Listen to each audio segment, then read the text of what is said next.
This picture of Christopher was made available to the news media yesterday by members of Christopher's company at Fort Benning, Georgia. At Fort Benning, Christopher was charged with attempting to murder Leonard Coles, a black private from Virginia. That stabbing incident and the charge against Christopher may have triggered the interest of Buffalo authorities. Police investigators Melvin Lobbett and Thomas Rash spent 3 days at Fort Benning, where Christopher is being held in the stockade. Sources close to that investigation told me Christopher referred all questions to his Army-appointed attorney, who would not talk with reporters. While all this was going on in Fort Benning, a search of Christopher's East Side Buffalo home and hunting camp in Chautauqua County turned up a .22 caliber Ruger rifle magazine, said to be the same make of the weapon used in the 4 .22 caliber killings in western New York. Police also confiscated a .22 caliber gun barrel, 2 sawed-off gun stocks, .22 caliber ammunition and spent shells, and a variety of knives. They also found a black knit watch cap and a green Army-style rain jacket. The evidence has been sent to the lab for analysis. Joseph Christopher, seen here in a 1974 Burgard High School yearbook picture, has been described as a loner, but a good son and a church-going man. His fellow soldiers told me Christopher attended church every Sunday during his 6 weeks of basic training, but that he allegedly stabbed Coles one Sunday morning before church. Army officials told me that while he was being held in the stockade, he tried to take his own life by slashing himself with a razor blade. There are still many questions unanswered about Christopher, but D.A. Cosgrove is not saying a word about the investigation, only that his men will be working throughout the weekend and that he hopes to resolve all problems, as he says, as soon as possible. Christopher has not been charged with any of the killings in western New York and is now only considered a subject worthy of questioning. Christopher's extradition hearing was held behind closed doors, orders of Judge John Land, and that wasn't all. Not only was the extradition hearing closed here at the Government Center, but Superior Court judge ordered all reporters and photographers off the 10th floor, the floor where that hearing was to take place. The local sheriff, Gene Hodge, told me that was highly unusual. We would learn later Christopher did not even appear at the hearing, a decision made by his attorney, Kevin Dillon. Therese Christopher, his mother, was here to be with her son. Attorney Dillon told us he was happy with some things he learned in that hearing. He said he asked a lot of questions of State Police investigator Sam Slade. Relative to photographs that they introduced in evidence at the time of the proceeding, I generally question Mr. Slade concerning his knowledge of the identity of the person depicted in the photograph. Investigators charged with the task of returning Christopher would not stop to answer reporters' questions about the man who has been the focus of attention since an Erie County grand jury indicted him on 3 counts of murder a week and a half ago. Marie Rice, News 4, Columbus, Georgia. Under heavy guard, Christopher arrived. He was in the back seat, his face fully covered by what appeared to be a ski mask. He was sandwiched between Buffalo Homicide Chief Donovan and State Police Lieutenant Sam Slade. State Police Captain Williams, another key task force leader, was driving. Security remained tight until Christopher was safely in the hands of Erie County Sheriff Kenneth Braun. An hour later, District Attorney Cosgrove told us he had advised Governor Carey of Christopher's safe return to Buffalo and that Christopher would be held under extremely tight security. The sheriff assures me that there will be no problem in securing the body and presence of Mr. Christopher, and I'll leave it at that. Will there be a special 24-hour watch on him? There will certainly be done all by the sheriff that is necessary to make sure that the person of Mr. Christopher is safe. Then the question of whether Christopher remains a major suspect in the New York City and Rochester killings. First order of business of today was to make sure that we received a successful hearing at the hands of the Georgia authorities to secure the order of rendition, which we did. The second most important priority was to return the man safely to Erie County, and I think we've accomplished that.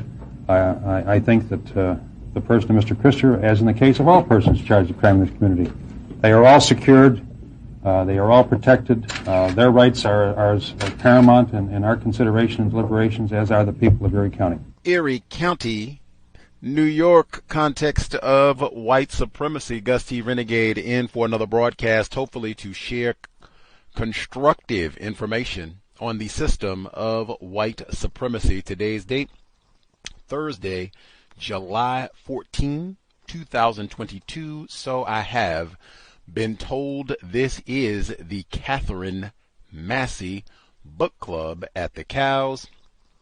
ninth installment on Catherine Pelonero's Absolute Madness. We are picking up kind of the earlier part of chapter 14.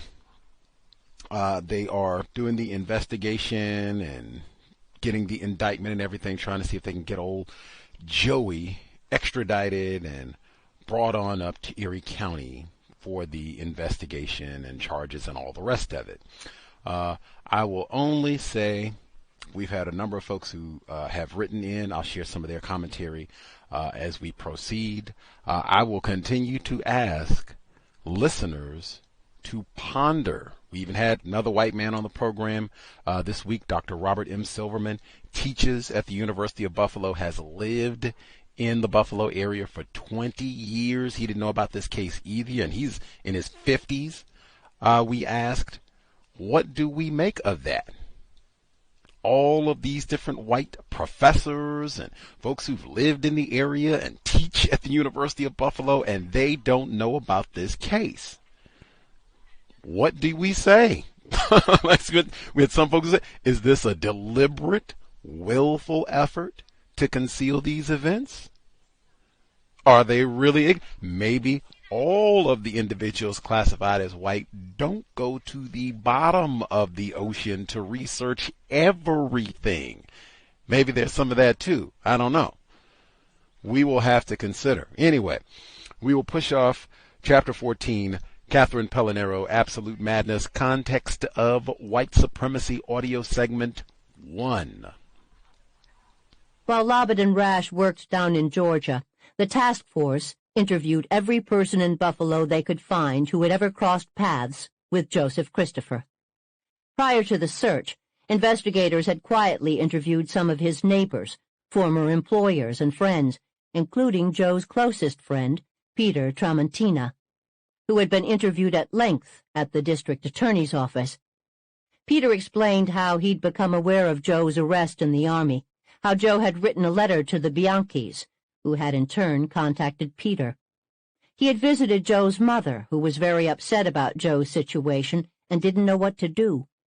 Mrs. Christopher had given Peter the number of a chaplain in Fort Benning, and Peter had tried to contact the chaplain on a few occasions, but had been unable to reach him. Peter confirmed what Donna Van Olden had said about Joe, having withdrawn from people over the past couple of years. Peter explained that from their mid-teens to early 20s, he and Joe had been the best of friends and were together most of the time. Lately, however, Joe didn't seem to have any close friends.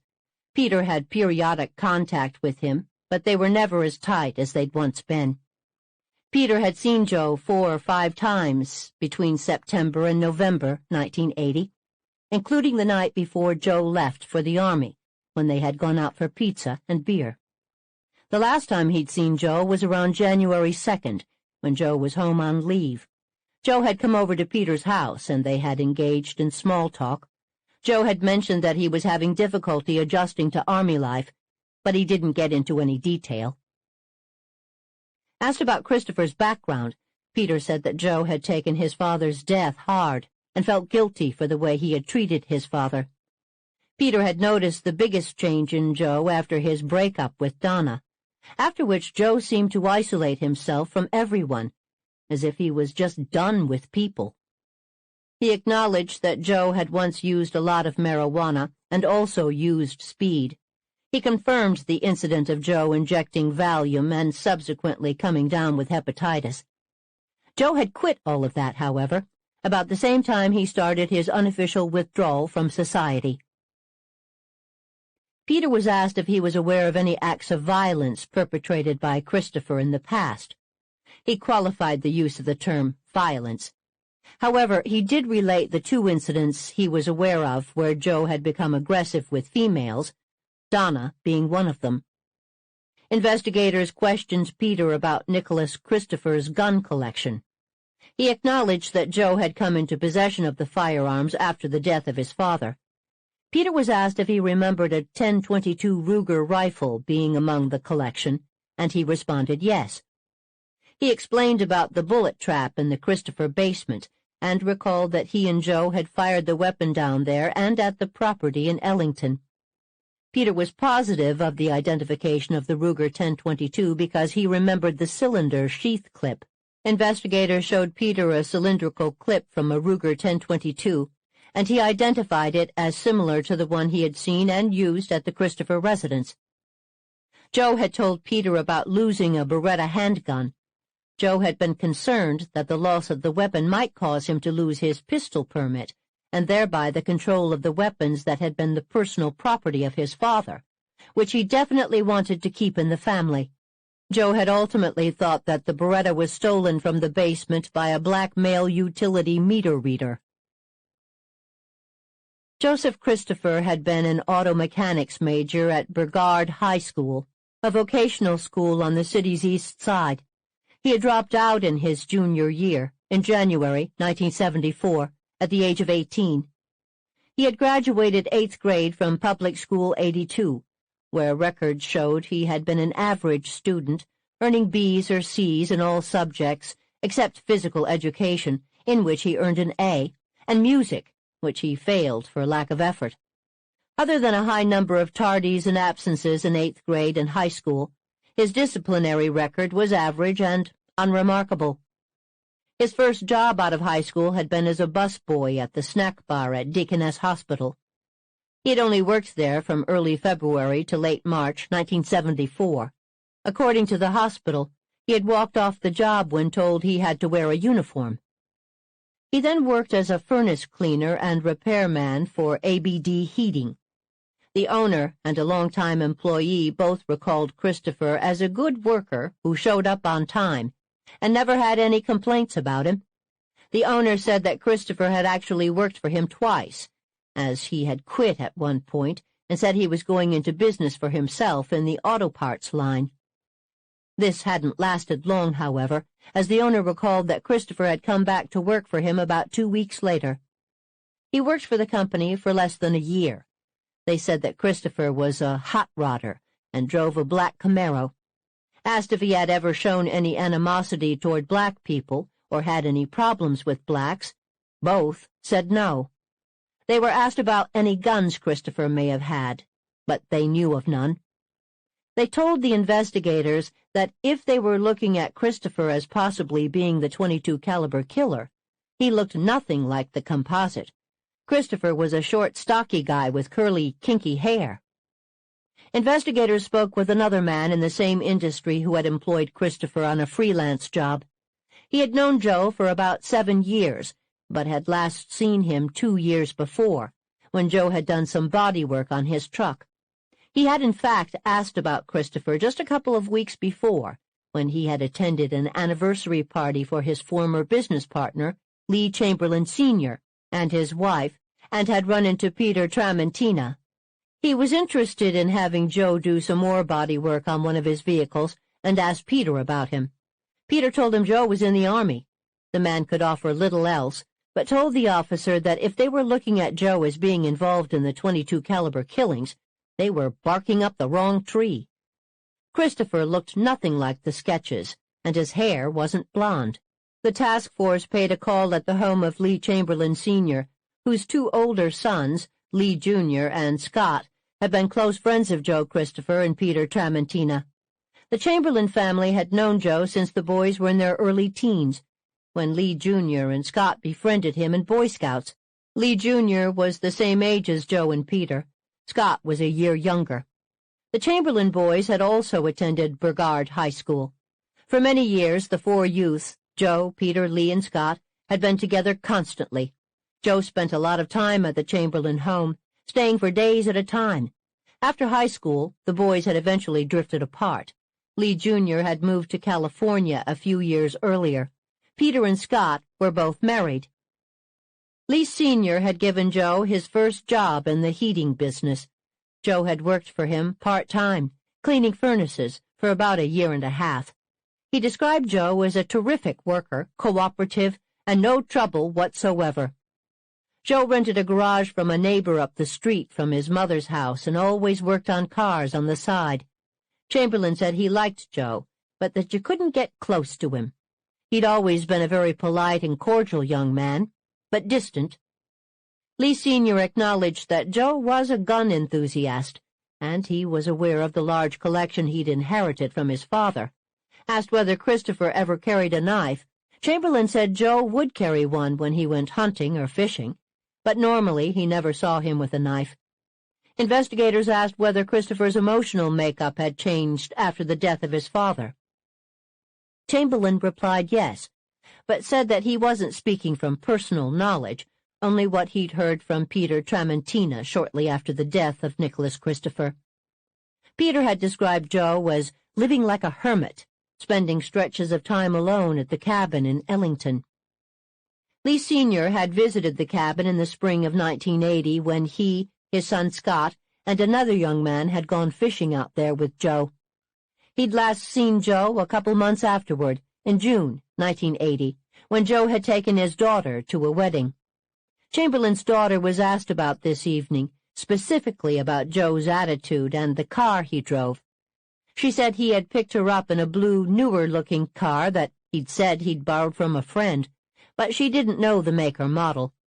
She thought Joe Christopher was weird, mostly because he didn't drink or smoke, and only drank orange juice while they were out. She commented that he had really calmed down from his earlier days. It was the weekend before Easter when the Chamberlains had heard that Joe was in some sort of trouble in the Army. Scott Chamberlain had learned about it from Peter at the anniversary party. Lee Sr. said he had phoned Joe's mother, but she would tell him nothing. He wanted to write to Joe, but Mrs. Christopher wouldn't allow it. Neighbors on Weber Avenue had not been able to add anything of value to the investigation. Without exception, they all described the Christophers as a nice, ordinary family, and Joe as a quiet, courteous young man. Most everyone in the neighborhood seemed to know Joe, but no one seemed to be particularly close to him, with perhaps two exceptions: Laverne Becker, the middle-aged bachelor who lived next door, and the Bianchis, the elderly Italian couple to whom Christopher had written his desperate letter back in January, asking for help finding an attorney. Carlo and Lydia Bianchi had been among the first people investigators had interviewed after receiving the information on Christopher from Fort Benning. In broken English, they said they both felt sorry for Joe and the fact that he was in trouble. They constantly referred to him as a very, very good boy, a nice boy, not in peace with himself. They thought of him as moody. Whenever they asked him what was wrong, he would say nothing. The Bianchis explained that Joe had worked for them around the house, doing odd jobs, cutting grass, painting, etc. Mrs. Bianchi said that they received 2 letters from Joe while he was in the Army. One in the beginning, when he first went away, in which he seemed happy, and the second when he was in trouble. They had spoken with his sister after the second letter, and told her that they couldn't answer the letter due to their problems writing in English. They had apologized, but felt that there was nothing they could do. Asked if Christopher had ever indicated any dislike for blacks, they responded no. On the contrary, Mrs. Bianchi recalled that Joe had defended blacks when she had voiced complaints about them. Investigators also visited a middle-aged woman who had purchased a blue 1970 Chevy from Joseph Christopher. He had sold her the car in August, and she produced the vehicle registration showing that she had registered the car on August 14th. Since the blue car had been in her possession at the time of the murders, the matter was not pursued further. The task force had been unable to interview Laverne Becker, the next-door neighbor, until after the search of the Christopher home. Investigators visited him where he worked, at the Pepsi bottling plant. Becker had lived next door to the Christophers since the family moved in back in 1962, when Joe had been 7 years old. Mr. Becker spoke highly of Joe. He'd been fond of him since he was a little boy, and considered him the son he'd never had. Joe had come to say goodbye, and had given him a kiss on the cheek before he left for the Army. Mr. Becker was asked if he had received any correspondence from Joe since he'd been in the military. He said that he'd received a few letters prior to the 1980 holidays, and recalled the letters being high and low. Asked to explain, He said that one letter would be very nice, and yet another he could hardly understand. Becker was asked if in any of these letters Christopher had expressed a desire or intention to go to New York City over the Christmas holidays. Mr. Becker didn't recall that as being the content of any of the letters. However, Mrs. Christopher had told him about letters from Joseph that mentioned something about going to New York City or Yorktown or some such place. He couldn't remember specifically where. According to what he'd heard from Mrs. Christopher, Joseph wanted to see about going into the Jesuits or the monks or something like that. He wanted to surprise his mother and enter the religious life. Becker believed that this was supposed to take place over the Christmas holidays, but he was unsure. He no longer had any letters from Joseph, as he had given them all to Mrs. Christopher. Mr. Becker was also asked about the possibility of any of the Christopher girls having been assaulted or injured by any person, in particular a black man, during the past years. Becker recalled no such incident. He was asked specifically if any of the girls ever suffered a broken jaw or any such injury. Again, his reply was negative. The question of whether any of Joseph's sisters had been assaulted by a black male had come up in the wake of publicity generated by the search. Police had received a couple of anonymous calls. One came from a person who claimed that one of the sisters had been raped by a black man. Another told a police officer that Joseph Christopher had 2 or 3 older sisters, and that one of them was involved with a black male and had a baby by a black man, and that when Nicholas Christopher found out about this, he died. The person further said that Joseph had gone into seclusion since the father's death, and had moved his bedroom furniture into the basement, and that he stayed down there by himself since the death of his father. Police had already searched and photographed the Christopher home. There was no bedroom furniture in the basement. The tipster believed there was a possibility that Joseph was killing blacks because he thought his sister's relationship with a black male had caused their father's death. A search of police records turned up no incidents of any females in the Christopher family having been assaulted by a black male, nor by anyone else. People who actually knew the family well told authorities that they had never heard of any such thing. Zach DeFusco, who was called in for further questioning, also stated that he was unaware of such an occurrence. Zach said that, to the best of his knowledge, none of the sisters had ever been involved with a black male or had a black baby. The allegation that Nicholas Christopher had died upon learning that one of his daughters had a black baby was patently false. Nicholas had died of long-term heart disease. Investigators knew the circumstances of Nicholas Christopher's death to be as Zach claimed. They had obtained a copy of his death certificate and had, in fact, even visited the plot where he was buried to check it for signs of disturbance, like maybe a buried .22 caliber sawed-off Ruger rifle.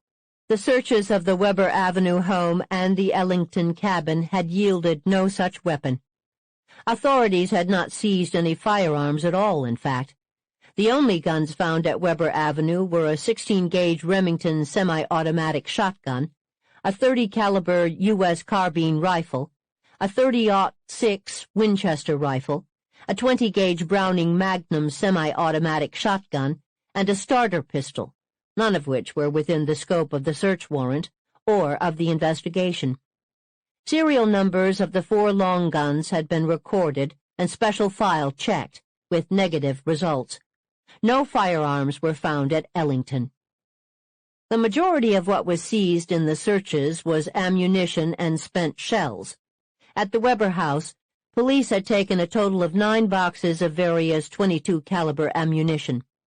They had also confiscated a cigar box with 10 spent .22 caliber casings, a pistol barrel, a Ruger rotary magazine, 2 gun stocks, and debris from the bullet trap.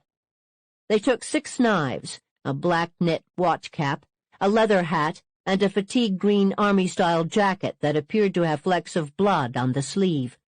The jacket and hats had been recovered from Joseph's bedroom. In Ellington, they took 3 boxes of bullets and 61 expended cases of .22 caliber ammunition found on the property. They also cut down a tree that had a number of bullets lodged within. A section of the tree was taken for processing. All items seized were transported to the Central Police Services Lab by noon on April 23rd. The following day, State Trooper Terry Rodland personally delivered a number of the items to the FBI lab in Washington, D.C. While the task force interviewed known friends and acquaintances of Joseph Christopher, John Reagan had one person in mind that he wanted to speak to, and that was Kenny Paulson, witness to the Glenn Dunn homicide. From the moment Christopher's name had surfaced as a suspect, Reagan had thought of Paulson. Glenn Dunn had been shot in the parking lot at Genesee and Floss, approximately 3/10 of a mile from Christopher's home. Joe Christopher lived on Weber Avenue.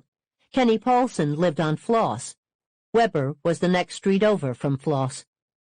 Detective Reagan paid a call on Kenny at his home. Reagan asked him if he knew Joseph Christopher. Kenny said he'd never heard of him. He might possibly have seen him around, he said, but he didn't know him by name.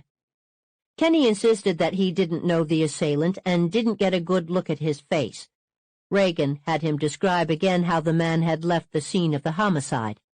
In Reagan's opinion, it would be nearly impossible for Kenny not to have seen at least a partial portion of the shooter's face, either a side view or a full frontal view.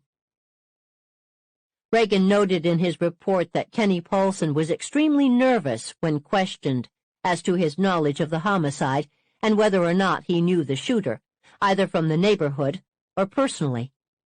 Paulson said that he'd be glad to take a polygraph test to remove him from any contact in the case. John Reagan concluded the interview and left, but he wasn't done with Kenny Paulson. Angela Christopher was in her senior year of high school. She hadn't gone to school on the day after the search, or on the following day. In the aftermath of that surreal invasion, she and her sister Lorraine were living with a sense of caution.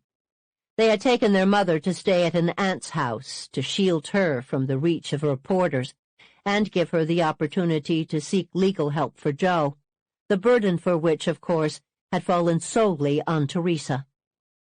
There was no peace of mind to be had at Weber, with the steady knocks on the door, the constant ringing of the phone, and the people who drove by the house to shout vulgarities or fling M80s into their driveway. Though it had been well publicized that Joseph was incarcerated down at Fort Benning, Georgia, and hadn't yet been charged in any of the Buffalo or New York crimes, that didn't stop some people from venting their spleen at his home on Weber Avenue. For his sisters, who were still reeling from the turmoil of the past few months, with Joe's breakdown in the Army and their mother's distress, this sudden notoriety and the constant presence of strangers lurking around their home was not only frightening, but nearly as inconceivable as the idea that their brother was under suspicion for murder. Angela could not reconcile the sudden nightmare they were living with anything she knew of Joe. He had always been the protective older brother, quiet and inconspicuous, but always there. The 7-year gap in their ages had cast Joe into a paternal role when it came to Angela, particularly after their dad died. It was a duty he'd always embraced and fulfilled well. She'd been very young when Nicholas passed away. Joe had been 20. It was Joe who came looking for her on summer nights if she wasn't home by the time the streetlights flicked on. It was Joe who warned 2 obnoxious neighborhood boys not to pick on his sister or her friends, who made a bicycle for her out of parts he found and cobbled together because they couldn't afford to buy a new bike, who patiently taught her to parallel park when she was old enough to go for her driver's license. When they spent time out in the country, back when their dad was alive and taking the family to Ellington for summer vacations, Joe would take her with him when he went to bale hay at the farm down the road and let her pet the horses while he worked. They'd head back to the cabin when it started getting dark, and he'd tease her and say he'd leave her behind if she didn't keep up with him. She walked faster, though she knew he'd never really do that. He'd once made her a snow fort in the backyard at Weber when she was 7 years old. He carved it out of a snowbank. It had 2 rooms, with an entrance on the top and on the side. He sculpted a bed and drew in a kitchen and sink. When Joe made something, he really made something. He'd done all that for her, to give her something special to play in. She loved it. She loved him. He was a normal brother, a very good brother. To Angela, it seemed like the change that had come over Joe in the time before he'd left for the army had happened virtually overnight. One day he had been his same self, a young guy who wore a leather jacket and went out with friends and kept a messy bedroom. The next day, so it seemed, the jacket was gone, his bedroom hollowed out and stark, and in place of socializing and doing things he'd always loved, like taking photographs and working on cars, he was wearing corduroy pants with a white shirt and going to church every day with their mother. Angela had asked him once, "What the hell happened to you?" He told her to shut up. Then there was that strange thing he did, when he took all the Tupperware and hid it down in the basement. Angela had found it and teased him. "Hey, whack job, I found the Tupperware." He flew off the couch and chased her up the stairs. That silly thing hadn't seemed like much at the time, even his sudden interest in going to church or keeping his room so bare and tidy. None of it seemed to her like a big deal in the grand scheme of things, nothing to really cause concern, and certainly nothing to spark the type of suspicions that had brought the police to their home. Never, throughout any of these shifts in behavior, had Joe ever been cruel or antagonistic, much less violent, toward anybody. How anyone could think her brother was capable of the kind of wanton destruction the authorities suspected was just beyond comprehension. Worse yet, there were people, strangers, who seemed to interpret the search of their house as proof enough that Joe must be the long-sought killer. And so the family home had suddenly become an object of widespread curiosity, if not outright persecution. A marked place, filmed and photographed and mentioned daily on front pages and TV news. The two young women inside found themselves forced to live as if in a fortress, curtains tightly drawn, on guard for whatever might happen next. They worried about their brother, about their mother, about who might be stepping up on their front porch this time to peer through the windows. They could only wait and pray for the time when it would all finally die down. But that would prove to be a long, long wait. Joe Christopher and I were genuinely good friends. We worked, socialized, exercised, and went fishing together. Ernie Smith had been Joe's partner on the maintenance crew at Canisius College. Ernie was 36 years old, an affable man who had left Canisius soon after Joe had, and presently worked as a salesman for an auto dealership.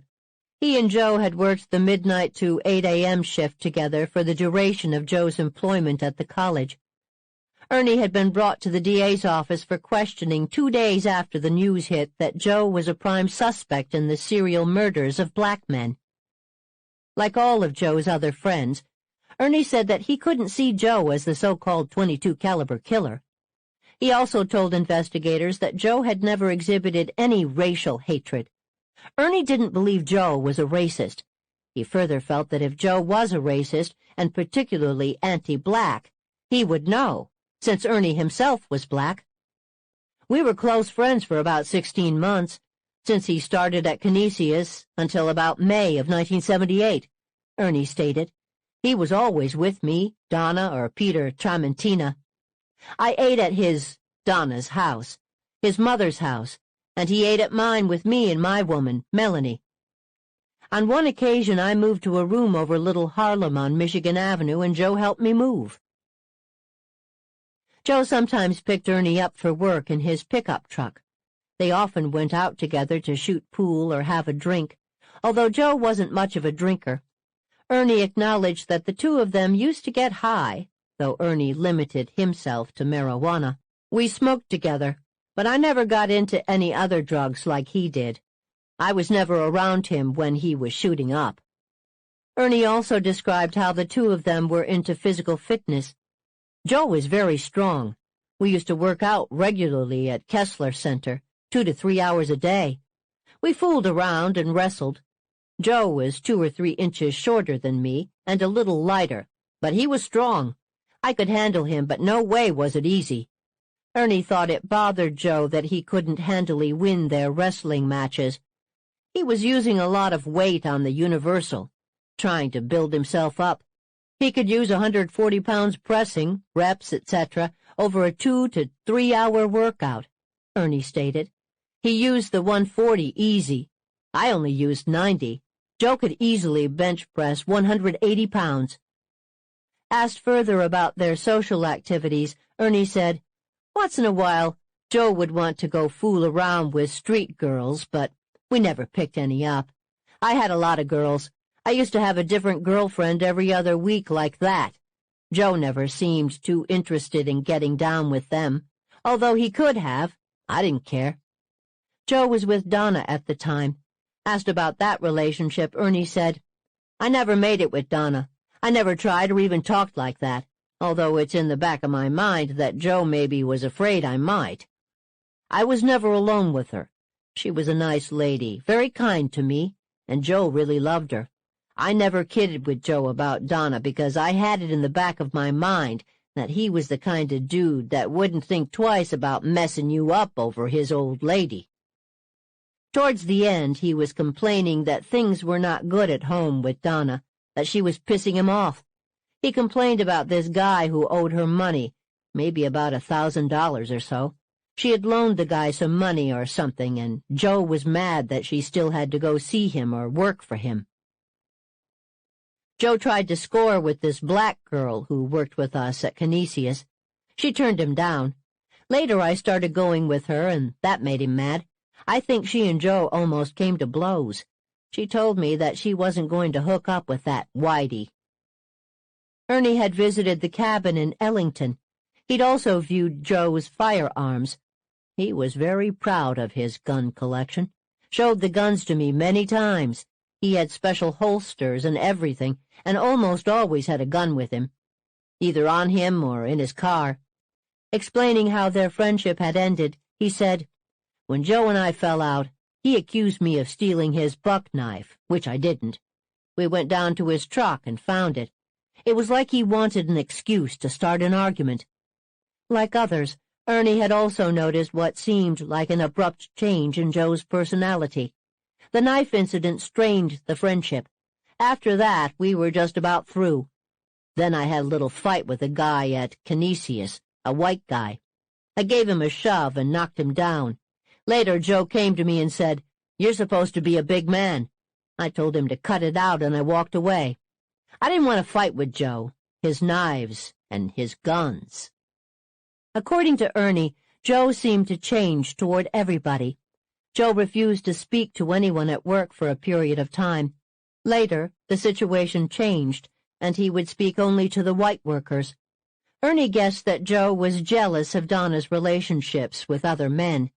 It was hard to figure out what was up with him. His behavior just grew odd. Joe was caught sleeping on the job 3 times. The 3rd time was the last straw. He was fired.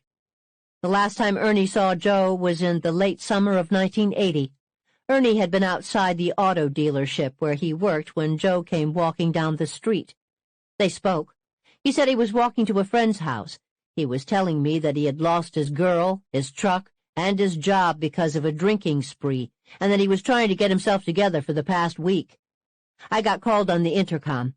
When I came back, he was gone. Melvin Lobbett and Thomas Rash headed back to Georgia on Monday, April 27th. There were several reasons for this. The searches had not yielded the proverbial smoking gun, nor much at all of evidentiary value, according to preliminary tests that had been conducted throughout the weekend. A source told the Buffalo Evening News that ballistics tests performed at the Central Police Services Lab don't look too promising at this point. In addition, witnesses to the .22 caliber killings and the Buffalo stabbings, including victim Albert Menifee, had failed to pick Christopher out of a photo lineup that included some of the 23 photographs that Lobbett and Rash had taken during their first visit to Fort Benning. Commenting on these disappointing results, the source told the News, It makes things a lot harder.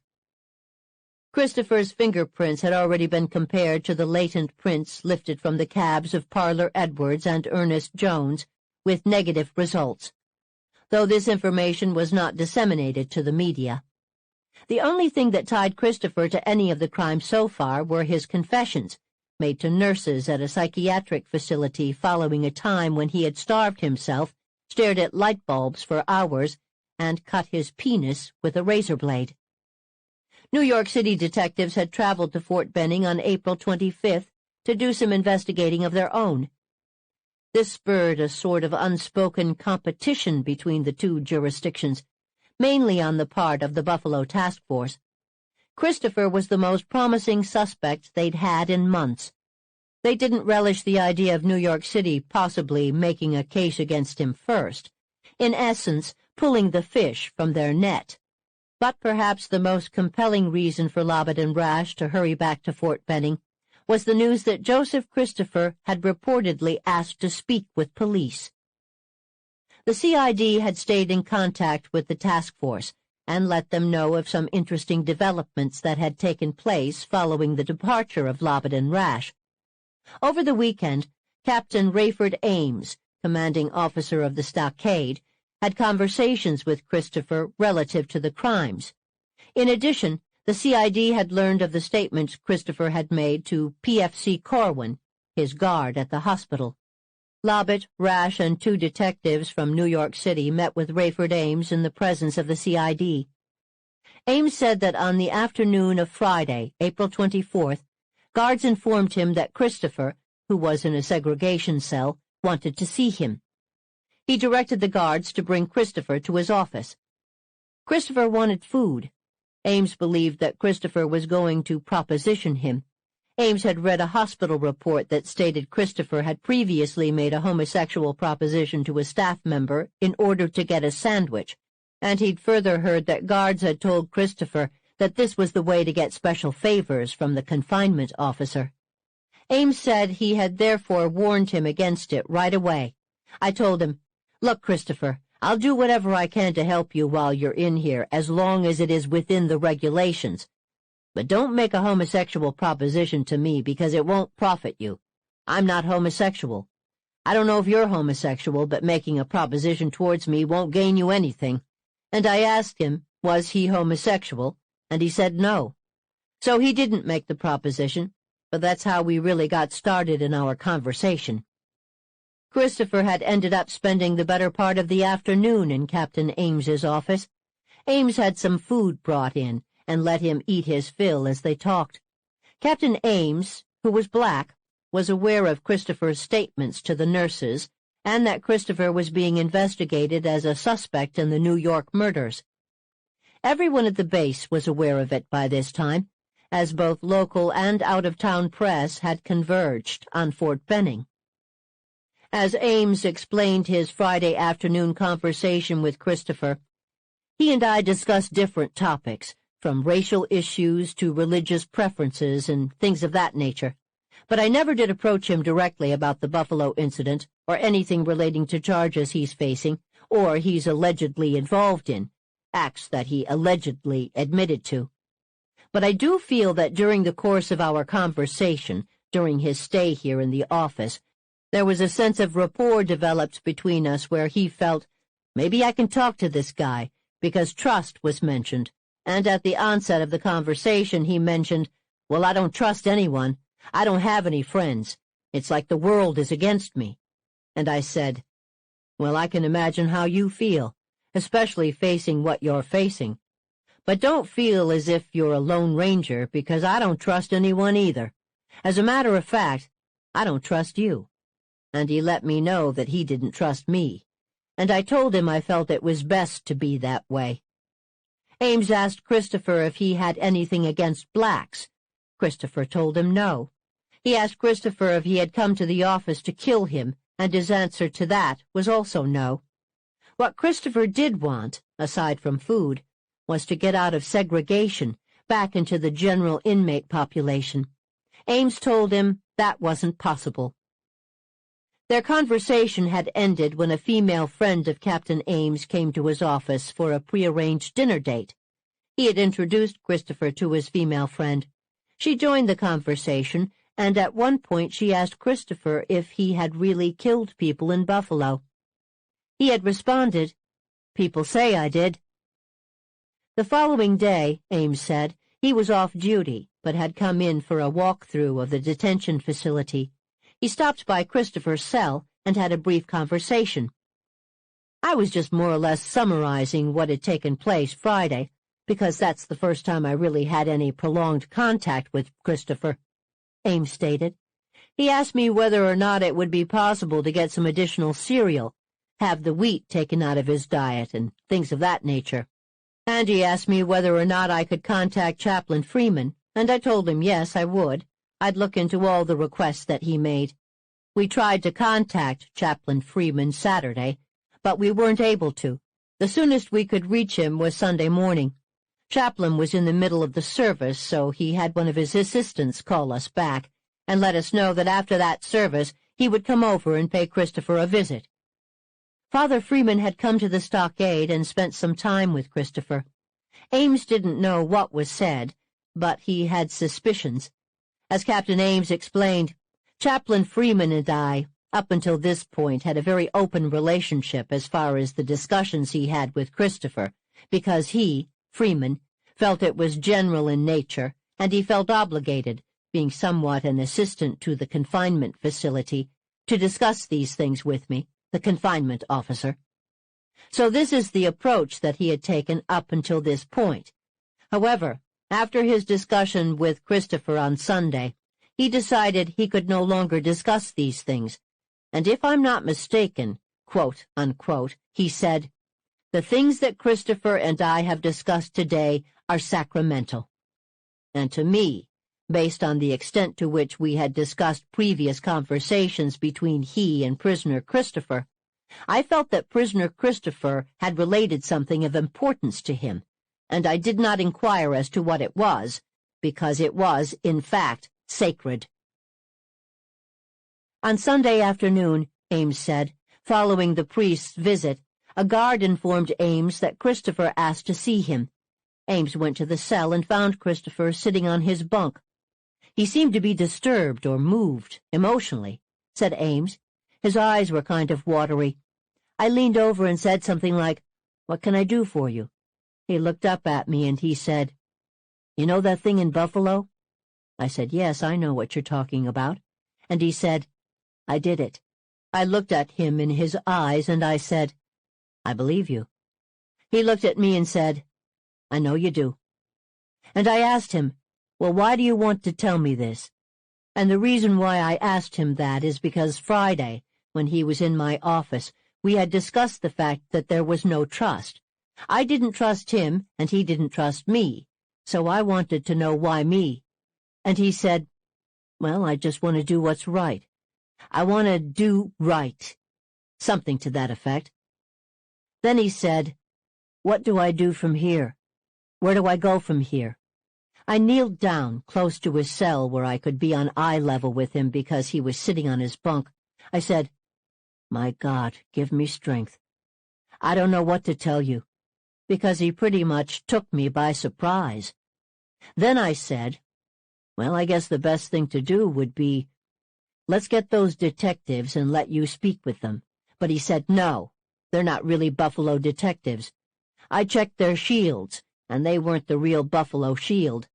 I said we could contact the CID, but he didn't want to talk to the CID either. At that point, the guard suggested that Christopher make a written statement, but he declined that as well. Ames continued. He didn't want to fill out a statement, but he said he would talk to a detective or investigator named Zach DeFusco. Ames asked Christopher how he knew DeFusco. Christopher wouldn't explain, except to say that Zach DeFusco was with the Buffalo police. He seemed very eager to speak to this person. Ames had written the name down phonetically. Lobbit and Rash, of course, were already familiar with both the name and the man. After concluding the interview with Rayford Ames, Lobbit and Rash returned to the CID office and contacted Major Morgan, Christopher's military attorney. Morgan advised them that he still represented Christopher on the military charges, and further that he had received a call on April 26th from Buffalo attorney Kevin Dillon, who was representing Christopher on any civilian matters. Dillon had instructed Morgan that he did not want Joseph Christopher questioned. Rash told Morgan that Christopher asked to speak with Buffalo police officers and that he and Lobbett were going to see him at the confinement center. Major Morgan said he would meet them there. Lobbett and Rash phoned the task force. Captain Henry Williams instructed them to make arrangements with the Army to have nurses Bernard Burgess and Dorothy Anderson fly to Buffalo as soon as possible. D.A. Edward Cosgrove had decided to present what they had to a grand jury. The pressure was on. Two Buffalo black leaders, Assemblyman Arthur Eve and Sheila Nixon of the Black Leadership Forum, were meeting with Governor Hugh Carey to request appointment of a special state investigator because, Arthur Eve told the press, the black community has lost confidence in Cosgrove's conduct of the probe. Major Morgan had already visited Joseph Christopher by the time Lobbett and Rash returned to the stockade. As the men approached his cell, they heard Christopher say, "Who's Lobbett?" Those were the only words they'd hear him speak, despite their efforts. Christopher sat on his cot. They showed him their identification. He made no comment. They asked him if he believed they were Buffalo police officers. Christopher shook his head no. He smiled, reclined on his cot, and pulled the blanket over his face. The session was taped. It amounted to 30 minutes of Lobbett and Rash trying to convince Christopher that they really were officers from Buffalo. Christopher made no verbal responses. According to the report filed later, he just smiled or smirked and kept pulling the blanket over his face. Major Eleanor Law had declined to speak with Lobbett and Rash on their first visit to Fort Benning.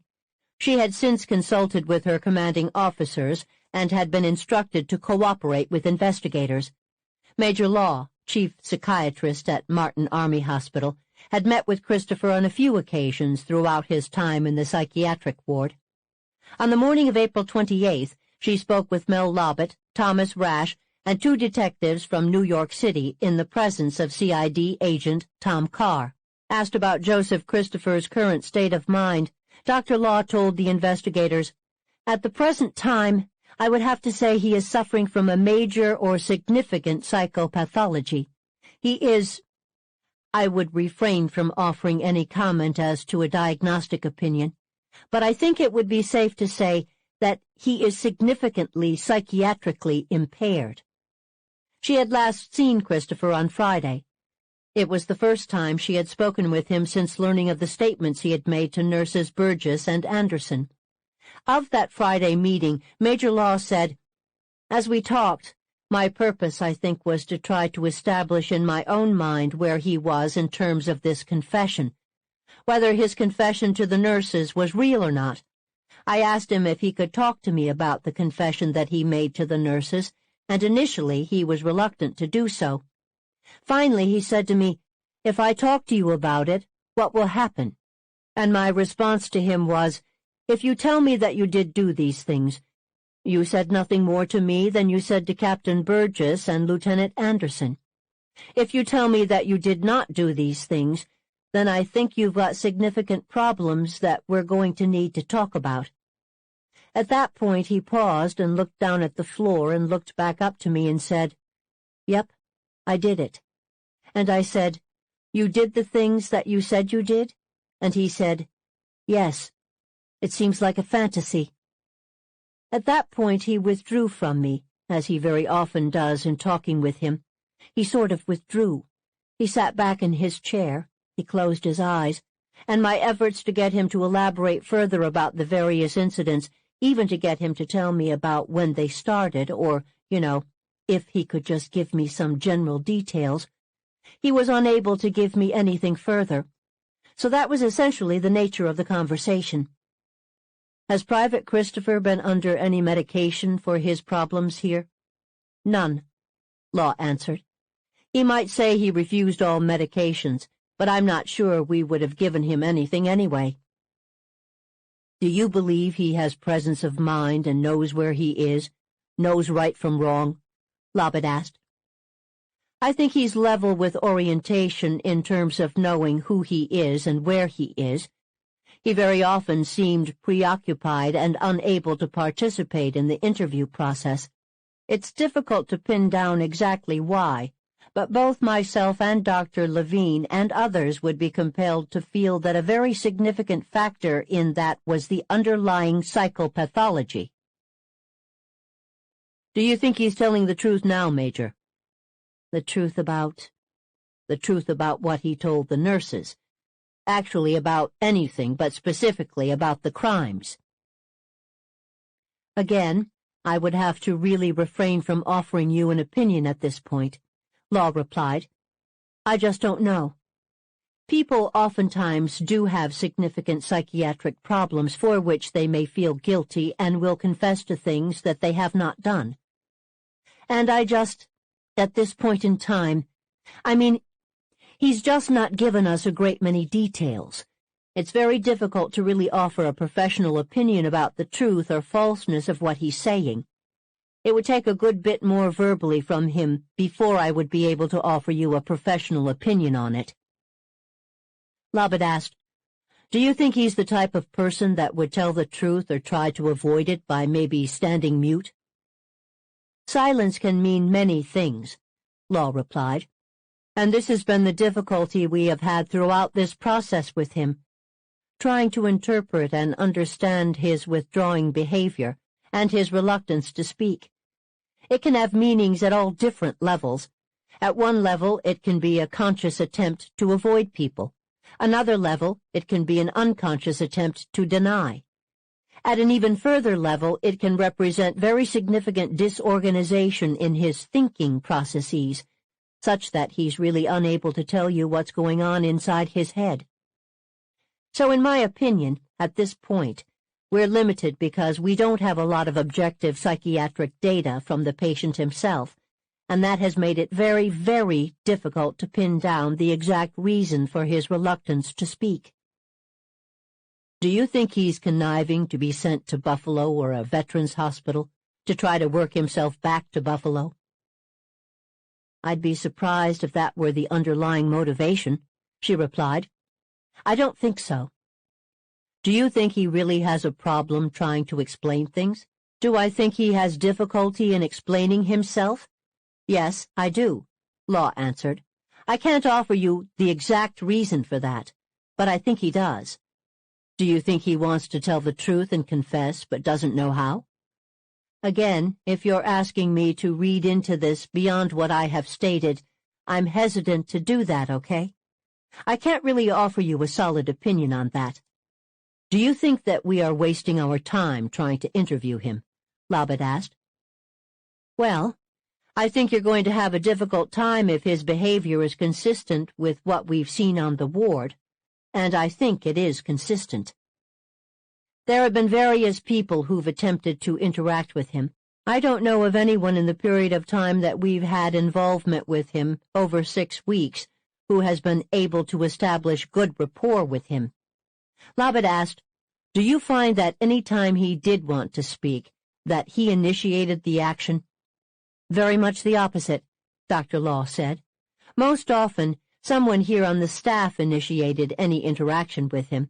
Now, intermittently, and this seemed to be a reflection of the degree of stress he was under, intermittently he would offer something to us spontaneously, and that happened on several occasions while he was here. But usually that would start out with something spontaneous, but then he would very quickly withdraw from us again. In your interviews with him in treatment, does he have any hang-ups about black males? Lobbit asked. Not that he's ever verbalized to me. Major, if we were to talk to Joseph Christopher, could you suggest any approach that would be of more help to us in initiating a conversation with him? Well, I think you have to understand that you're dealing with an individual who doesn't think like you or I. I really can't offer you a great deal of advice because none of us have been terribly successful in getting him to trust us enough to speak with us. And I think that that's the basic issue, that he has a difficult time establishing trust. From what I've seen and observed, I don't see anything in the immediate future that's going to change the way he interacts with the world. Again, I think what information has been gained has come about during periods of stress. I think that has been the factor that's given us the information that we've gotten thus far. Based on your experience and your knowledge of Joseph Christopher and the type of psychotic problem he has, is he capable of that much violence on other males by himself? It's difficult for me to give you that kind of... to qualify in that way, Dr. Law answered. I recognize a certain difficulty he has with impulses that would suggest to me that he does have potential for doing things impulsively. Now, the degree to which he does those things, I couldn't tell you. But I can tell you that my observations have been that he has very poor impulse control. There was an incident at the very end of the interview that I had with him on Friday that I think speaks to this issue of impulsivity. Just after he told me of his being involved in this killing, I told you he sort of withdrew from me, like he sat back in the chair and closed his eyes and wouldn't respond any further to my questions. And after a few minutes of this, in my efforts to sort of get past that with him, kind of get him to talk to me, he sat up all of a sudden with a sort of wide-eyed look on his face. He reached over and grabbed my breast, and I reached up and grabbed his hand and pushed it down and told him that that was inappropriate. At the same time, he made a statement that he would like to fuck me, and I said, "That's not possible." At that point, I stood up to get away from him, and he reached over and tried to grab me again, and I told him to keep his hands to himself. Captain Allen was just outside the door, and he came in at that point. But I think, again, he was quite stressed by the questioning, and his way of dealing with that stress was to try to intimidate me with this kind of a statement, and then the behavior that followed. I don't think that was the first time this kind of behavior had occurred with people trying to work with him. Apparently, while I was away, there were several incidences here on the ward where this sort of thing had come up. Now, this sort of behavior in someone who's seriously disturbed, who's never committed any offense, occurs also. I mean, this is not uncommon behavior for someone who has significant psychopathology. An investigator asked, "It's like impulsive behavior? Like he doesn't know the reason why he's doing it?" Well, I'm interpreting it. I'm giving you my interpretation of his behavior. I don't think he was saying to himself, "I've got to intimidate this woman." It happened on an unconscious level. I don't think it was by design. I think that it just happened. I find that with law enforcement officers, that it seems to be a game that he wants to play with us, said Lobbit. See who was smarter, or who's got more power than the other. Yeah. Again, now I'm not sure at what level this operates, said Dr. Law. I don't think he's consciously saying, "I'm going to play a game with these people." But I think there is a need on his part to feel powerful in a situation, and one way of feeling powerful is to manipulate other people. And I think that's what's going on there. He needed to feel powerful because he feels very, very weak underneath it all. Major, did he specifically tell you that he did the crimes in Buffalo or New York City or both places or anywhere? He gave me no further details than what I told you. The only thing he would acknowledge to me was that he had done things that he had said he had done, and that it seemed like a fantasy to him now. Those were his words. Context of white supremacy. That is audio segment number 1. We will pick up we did not even get through chapter 14. Some of these chapters are quite chunky. Man. Anyway, picking up in chapter 14, Kevin Dillon and Mark Mahoney tried unsuccessfully to bar the testimony of the psychiatric nurses. That's what we'll start at in Chapter 14, audio segment number 2. In the meantime, the number is 720-716-7300. The code 564-943#. Press star 61 if you would like to participate. Number again, 720-716-7300. The code 564-943#. Press star 61 if you would like to participate. The email untiljustice@gmail.com. Drop a line if you have commentary, questions on the text that we're reading. Again, asking folks, ponder, what do we make of many, many white people that we've talked to, professors, folks who live in Buffalo, teach at the University of Buffalo, write about racism in Buffalo, and they don't know about these events, don't know about Joseph G. Christopher. What do we make of that? Are they lying to us? Make sure we get that in there too. Are they just coming on and lying about it? They do know all about this case, and they're just lying and saying that they don't. What do we make of all of this as we continue to read? Many folks wrote in after last week's session, so get on my grind here and see if we can get all of the reading in. Number 1. Hi Gus, just listened to the reading from this week's book club. After the first section of the reading, this part of the title caught my attention. Absolute madness. Yes, racism, white supremacy, or white culture is absolute madness. Joey epitomizes white culture, especially the violent and homoerotic parts of their culture. The deceptive parts of the culture came out in the way his family and neighbors protected him. The over-sympathizing with this killer and his mother was sickening. The most deceptive person in this book is the author, Catherine Pelonero.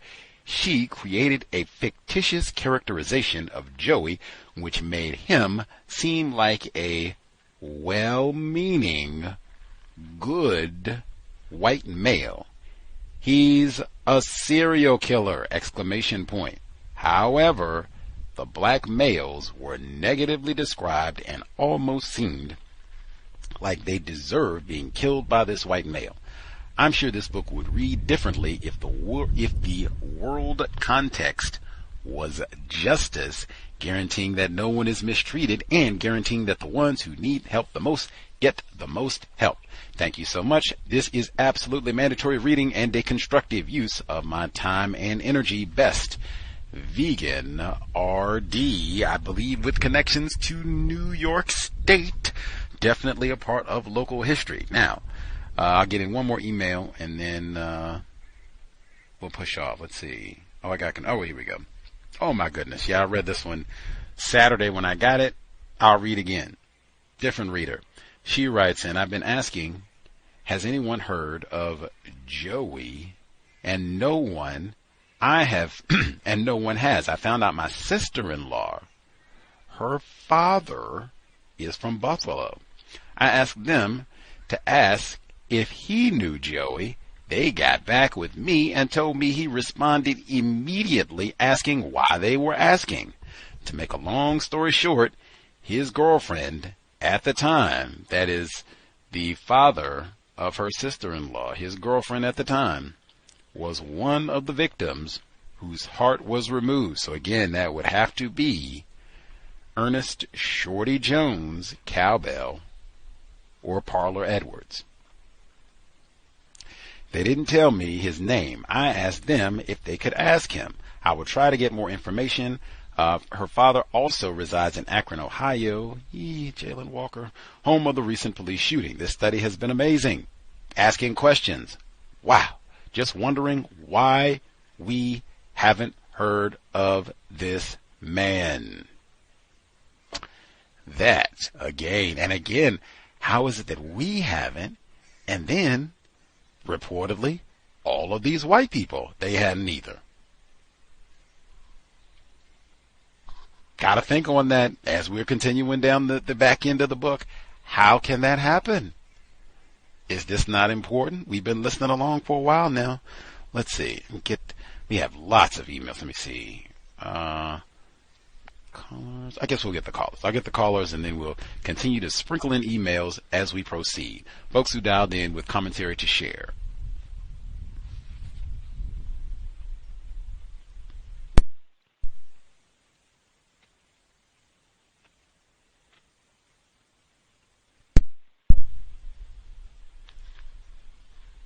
Let's see, while folks are... I'm in a noisy environment right now. You have to come back to me. Sorry. Oh, okay. No, not a problem. We'll give you a few minutes and then check in again. Rob in San Diego. Thank you for letting us preserve the audio quality of the program, good sir. I will sneak in another email before we get to some of our other folks who dialed in then.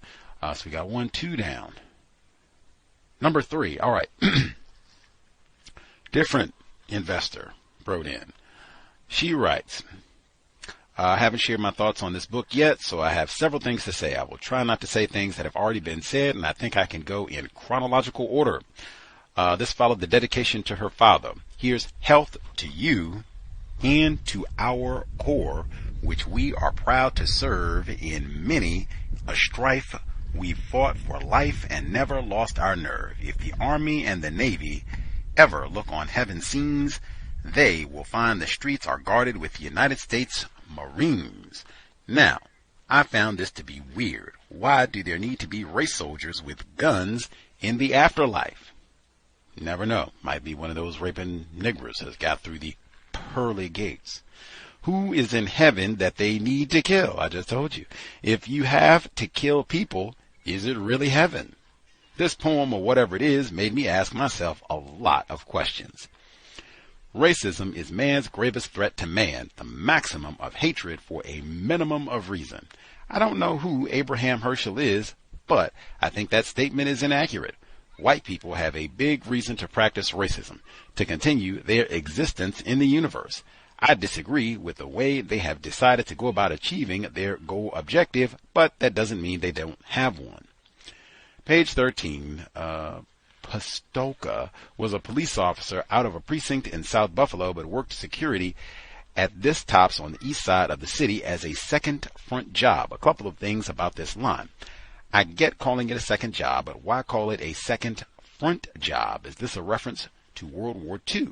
And another thing, are there police officers hanging out at the Whole Foods in areas where white people live and shop, or do the police only work at grocery stores in areas where Negroes are warehoused? I am not sure. I know they have security at most, if not all, of the Whole Foods here in Seattle. I'm not sure if they are enforcement officers. I do know that many officers work a second job doing security at clubs, perhaps even grocery stores. That is very common and can be a lucrative source of income. This has been controversial too, because sometimes they're working all this money and conflict of interest. This came up with Death Row Records. Talked about that with Labyrinth. Anywho, continuing, page 13, he had seen the same young man exit the store only a minute before and had therefore been a little suspicious, wondering at first if this was some sort of ruse to get him outside. Wow, Glenn Dunn had been shot, and Larry Robinson ran into the store to notify law enforcement, only to have the officer think this sneaky Negro is trying to lure me out of the store for some sort of nefarious reason. Time and again, white people tell us, and even more, that they show us that they are suspicious of non-white black people. I guess I'm just wondering how long it will take for us collectively to get suspicious of them. I just watched the FBI Files report or YouTube video, whatever, episode on this. They portrayed the officer at the tops as a black male. Not that it matters, but just maybe as a white person, who knows. But they did have him portrayed as a black person. The blood had thickened already, but the victim, eyes wide open and pupils dilated, was still trying to breathe. Mistal radio for an ambulance and for a tow truck and told dispatch to notify homicide and the evidence unit. Glenn Dunn was still alive. Is it SOP, standard operating procedure, to call homicide when you don't even have a dead person? I don't know. I'm not in law enforcement. I can't tell if this was callous behavior or him just being prepared for whatever happens. What do you all think about this? Page 16. Though never a high-end part of town, it had been a comfortable and safe, at least for residents who looked and lived like their neighbors, which was pretty much everybody. Things were changing, though. Translate, the people who lived in this area were not rich, but they were white. Residents could be comfortable and safe as long as they were white, but the Negroes were coming. Page 82. Always priding himself on being a man of law and order, Ed Cosgrove had spent 2 years as a special agent in the FBI. Law and order, this term is in the Word Guide. Part of what it says is, avoid using this term. Notes, the term law and order has often been used to mean a way of so-called justifying the force of people to cooperate with the maintenance of a non-just situation. Many people have done incorrect and non-just things and explained it all away by saying that they did those things for the purpose of maintaining law and order. According to compensatory logic, a law is anything that is done. Page 104. Buffalo Mayor James Jimmy Sixpack Griffin and Reverend Barnett Smith appeared on television together that evening, appealing for the community to remain calm, reminding viewers that Buffalo was the city of good neighbors. Buffalo being called the city of good neighbors reminds me of the book Milwaukee Massacre about Jeffrey Dahmer. I think it said Milwaukee was an Algonquin word meaning the good place, but for non-white black people, both of these areas seem to be full of dangers and difficulties. The irony. Page 108. Troopers wanted to speak with a black man who told the Reverend Bennett Smith that he had been traveling in his own car behind the bus when another car carrying 2 white men and a white woman had tried to force him off the road a few minutes before the bus driver was injured. Smith told reporters that the man had given the car's license plate number to police on the night of the occurrence, but Captain Williams said he had been unable to find any officer who may have been given the number. This is such a recurring theme in this book and on the planet. White people routinely do not give or share information that could lead to other white people being punished. This seems to have been codified. Major theme in this here book. Page 110, when Jesse Jackson goes to Buffalo, one of the things he said was, if we have political power, we can demand the district attorney to take action. I think that statement was accurate, but the if at the beginning is really important. If this, then that. What happens when white people decide not to do whatever it is that the people classified as black are demanding? If there isn't some sort of logical, punitive response, then they are not demanding. They are making a request. People with power make demands. People with comparatively less power make requests. That seems logical. I know these notes are from the beginning of the book. I'll try to get my notes from later in the book typed up and submitted when I have time. Thanks for making interesting and relevant choices for the book club. I really appreciate it. Reading more important than watching television. Much obliged. All right, knocked out about half of the emails. Whew. All right, let's see. Other folks who dialed in with a hand up. If you have commentary to share, proceed.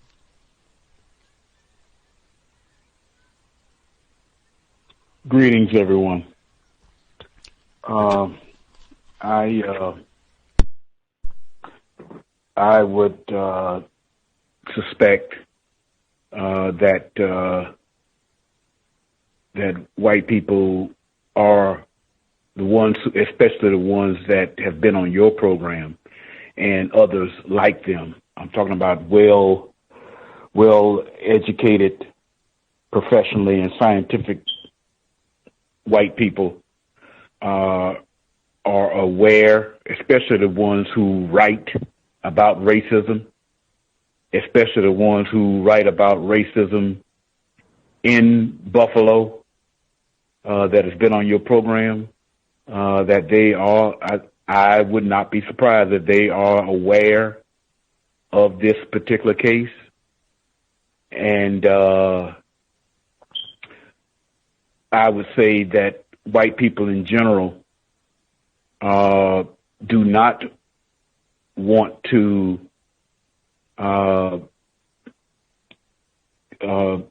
bring up a large assortment of behaviors that white people do on a off-time basis, because that may either bring more awareness to victims of racism, white supremacy, and or it would be more of a exposure beyond what they would like to. It will bring more exposure to racism, white supremacy, that they don't want to do that because they profit off of it, especially the white people who write about racism and talk about racism. They profit from that. And they could solve this problem actually in 15 minutes, as I heard Mr. Fuller say. And so it's within them to not want to solve the problem, and the whole idea of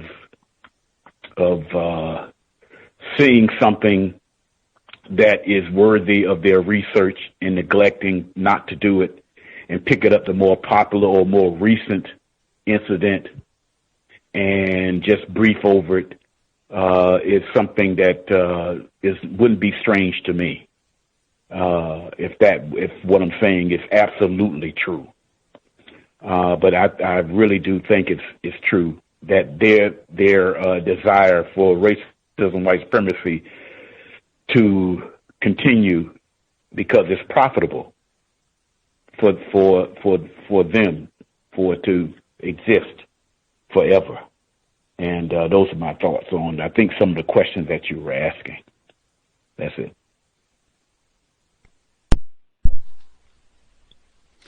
Much obliged. Retired firefighter in Florida. Folks, again, ponder on that there question. What do we make? White scholars, experts, not being informed about this right there in Buffalo. Let's see. I'll read one more. Then maybe we'll check in with Rob in San Diego again, see if other folks have commentary as well. Totally different investor wrote in, male victim of racism this time around. I've been listening to the most recent book club reading of Absolute Madness, and I finally understand when you say white guests only. I used to pass over the interviews with some of these guests, but now it is must listen. One observation from listening to the reading of Absolute Madness: early on, the white woman that witnessed the .22 caliber killer and said nothing, Madonna Gorney. According to the book, she stated that she didn't sense any malevolence. I can only assume she was not using one of the five senses we all possess, but sixth sense, which is indeed absolute madness. And this is 2 times. I watched the FBI Files episode on this case, which is a disgrace. I mean, F. And what did I say? You mention this case, you don't mention the Atlanta child murders or vice versa. That's automatic F. They didn't mention the Atlanta child murders, F. And I said, I didn't even have to watch this. I knew just looking at the time, 45 minutes, this is going to be a bunch of, what did he say? What Timothy Wise say? Pseudo-scientific BS. I said, that's what this is going to be. Again, to give you a frame of reference, we didn't even finish 1 chapter today. We did about 55 minutes of audio. And I mean, that's not counting the intro, me talking, nothing. Straight 55 minutes of audio narration. We didn't even finish 1 chapter. And the YouTube content is 45 minutes of, I mean, they left out everything.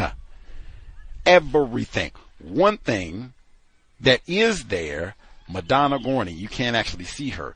That's the white woman. They didn't even do that correctly. Madonna Gorney is the white woman. As he stated, Glenn Dunn is going to be killed. 14-year-olds at the Tops grocery store, East Side. They, the ice cream truck. Remember they got the report about the ice cream truck song and racism? Anyway, Madonna Gorney goes to the store and she fixates on all these black males. She even sees Glenn Dunn. Like, oh man, he's outside fidgeting. I could be raped. Ooh, ooh, ooh, ooh. She sees, Joseph Christopher sitting outside. Now this is in the FBI files thing. They interview her and she says, I see this guy. And there had been crime in the area, and we got all these nigger males, and oh my gosh, what am I going to do? That's in the book where she said that she was the only white person, and she saw a white face, and she felt better. Now, she didn't say that in the interview, of course, or she said it, they edited it out, but she just said, I didn't feel safe, there had been a lot of crime, and I figured if something went down, I looked over at this white guy and thought, oh, okay, he's there. She said she got up on him, and he looks kind of dopey. I said, man, he's not going to be any help if they try and come and rape and loot me. I can't depend on him for anything at all. And so she kept on going in the store. That is in the video, although it's not quite written up that way in the book where she makes it explicitly racial. But that is Madonna Gorney. 4 emails down, chugging right along. Let's see. We will double check Rob in San Diego. Is it still loud there? I can get in a few of my notes, or maybe it's a little bit quieter. Let's see. Rob in San Diego. Can I be heard? Yes, sir. Okay. Yeah, I'm on the plantation, actually. So just really quickly, I wanted to comment on the part about the black male that was actually smoking marijuana with Christopher. I thought that was possibly a pretty dangerous situation. Me being from Milwaukee, being familiar with Jeffrey Dahmer, knowing how dangerous it is being intoxicated around some of these people that's not, well, I won't say not mentally stable, but just around some people. And the last thing that I wanted to comment on was a black male stated that Joseph Christopher attempted to date a female that didn't want to date him, and then a black male ended up dating her. But what really stood out to me was that she stated, I'm not dating that one. I'm not dating that whitey. And thank you for taking my call. I'll mute my line. Thank you.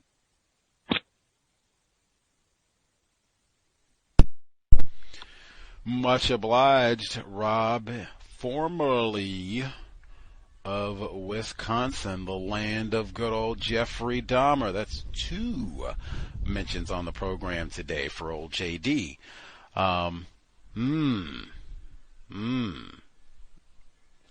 Ernie Smith is the black male that he's talking about, who used to smoke a little reefer with old Joey back in the good old days. Sobriety would be best, I think is how he says it. Get to some of my notes, see if we can get in the rest of our emails as well. Notes that I took from this week, chapter 14.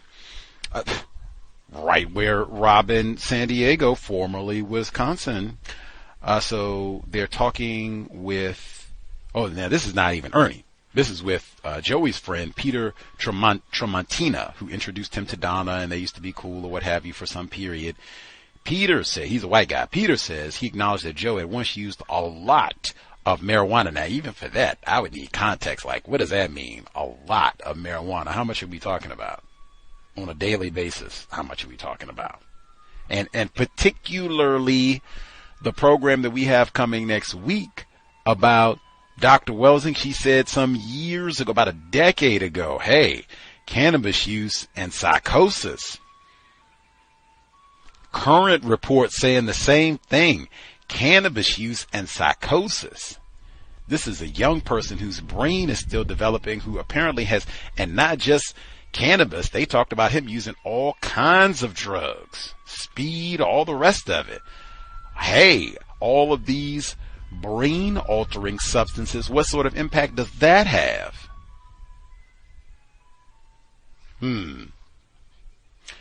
They say, So this is all Peter still talking. He says, Joe had been concerned about the loss of the weapon might cause him to lose his pistol permit and thereby the control of the weapons that had been personal property of his father, which he definitely wanted to keep in the family. Joe had ultimately thought that the Beretta was stolen from the basement by a black male utility meter reader. Black males get blamed for everything. So we had black male cost me lose my job. Black male stole my gun. Black male got the woman that I wanted. Just, oh my God, these black males are to blame for everything. You stole my buck knife. That's even later in the notes. Christopher had been an auto mechanics major at Burgard High School, a vocational school on the city's east side. Now, I thought that's important. They said he had enough problems on the bus that his dad told him he could ride to school. If he's in a part of town that is so-called, the niggers are coming. Used to be safe if everybody looked like you, but the niggers are coming, and now we gotta so-called integrate the schools and all the rest of it. Is that motivation? I mean, if they're looking for a reason, why did he do this and death wish, and did his sister get raped? Like, the niggers are invading the neighborhood and my school? Would that be reason enough? Certainly, many other generations of white people have responded in the exact same manner, killing black people and lethal violence against the black people when too many niggers move into their neighborhood, try to go to school with them. Continues, let's see. They said,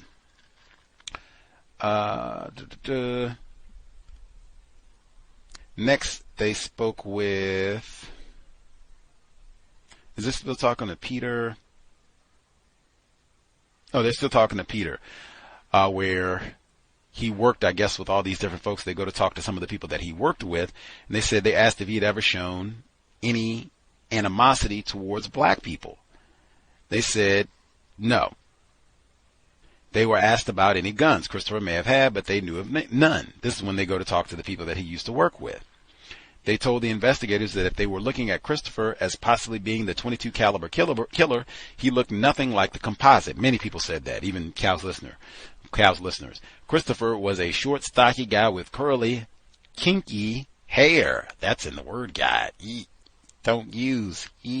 His hair doesn't really look kinky to me, but let's see. Whatever that means. Let's see. Next, they go talk to different folks who worked with Joseph Lee Chamberlain and his wife. They go talk with them. They had Joe do work on his vehicles and what have you. Peter told him Joe was in the Army. The man could offer little else, but told the officer that if they were looking at Joe as being involved in the .22 caliber killings, they were barking up the wrong tree. Metaphor. Christopher looked nothing like the sketches again, and his hair wasn't blonde. That comes up repeatedly about the hair, him not having blonde hair, the sketches having blonde hair, and that's going to come up in the from some of the witnesses and what have you as we get closer to the trial and all that good stuff. Let's see. Asked if Christopher had ever indicated any dislike for blacks, they responded no. On the contrary, Mrs. Bianchi recalled that Joe had defended blacks when she had voiced complaints about them. Now, I'd be interested from her. I know she's not the suspected killer here, but what exactly were your complaints about the Negroes, Mrs. Bianchi? Just, our clarification. This doesn't have to go in the record, but yeah, just, let's see. Mr. Becker was also asked about the possibility of any of the Christopher girls having been assaulted or injured by any person, in particular a black male, during the past years. Becker recalled no such incident. I mean, even the fact that this has to be investigated, that this gets brought up over and over and over. Maybe the person saw a death wish. Maybe someone in their family was raped by a Negro. Are you sure one of his sisters wasn't raped by a Negro? Did a Negro male touch you? You sure he didn't do anything, try and put his penis on you? Like, really? That happens. Like, white people have some black male wrong someone in their family and they got to go out and hack and kill a dozen black people? Like, for real? They said the justification for all of this The question of whether any Joseph's sisters had been assaulted by a black male had come up in the wake of publicity generated by the search. Police had received a couple of anonymous calls. One came from a person who claimed that one of the sisters had been raped by a Negro male. Another told the police officer that Joseph Christopher had 2 or 3 older sisters and that one of them was involved with a black male and had a baby by a black male, and that when Nicholas Christopher found out about this, he died. Like, are you serious? I know that's like major part of the white code. No marrying a Negra, and white women are not supposed to be producing offspring with Negras, certainly not to any great numbers. But I mean, are you serious? This is what drove him bonkers, using their terminology. One of his sisters ran off and eloped with a Negra, and it was such a traumatic event, it killed the father and drove the son crazy, where he had to go out and start hacking up Negras. Like, dude, what? Hey, come on. Let's see. The tipster believed that there was a possibility that Joseph was killing blacks because he thought his sister's relationship with a black male had caused his father's death. Like, are you serious? Come on. Zach said that to the best of his knowledge, none of the sisters had been involved with a black male or had a black baby. The allegation that Nicholas Christopher died upon learning that one of his daughters had a black baby was patently false. Thank God. Nicholas had died of long-term heart disease, probably smoked cigarettes, ate a lot of red meat. The majority of what was seized in the searches was ammunition and spent shells. At the Weber house, police had taken a total of 9 boxes of various .22 caliber ammunition. They had also confiscated a cigar box, Welsing Moment, with 10 spent .22 caliber casings, a pistol barrel, a bullet, a Ruger rotary magazine, 2 gun stocks, and debris from the bullet trap, which again, they talked about it saying, oh my gosh, last week they made a big to-do saying he had a firing range in his house and it's nothing but a bullet trap. I don't know anybody who has a bullet trap in their house, much less one that has been used. We actually fire in the basement at the old bullet trap. They took 6 knives, a black knit watch cap, a leather hat, and a fatigue green army-style jacket that appeared to have flecks of blood on the sleeve. They have newspaper reports talking about that. The jacket and hats had been recovered from Joseph's bedroom. Dun, dun, dun. Many Negroes have been locked up for far less. Anthony Broadwater. Detective Reagan paid a call on Kenny at his home. Reagan asked if he knew. Oh, this is Kenny Paulson now. Ding, ding. That's what I said. Theme for the book. So Madonna Gorney, white woman, she, after I said she went through the parking lot and felt better seeing a white face that was the .22 caliber killer, Joey, and then she forgot to tell the police about Joey at first. She had to come back and be reminded later on, like, oh yeah, that goofy looking white kid was there too. Kenny Paulson, the exact opposite. This is the white witness who police said, hey, we think Kenny is lying to us because he does not want to indict a white man as the suspect in the killer of a 14-year-old black child. That's Kenny Paulson.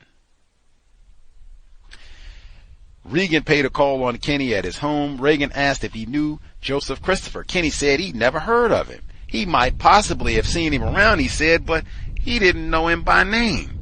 Kenny insisted that he didn't know the assailant and didn't get a good look at his face.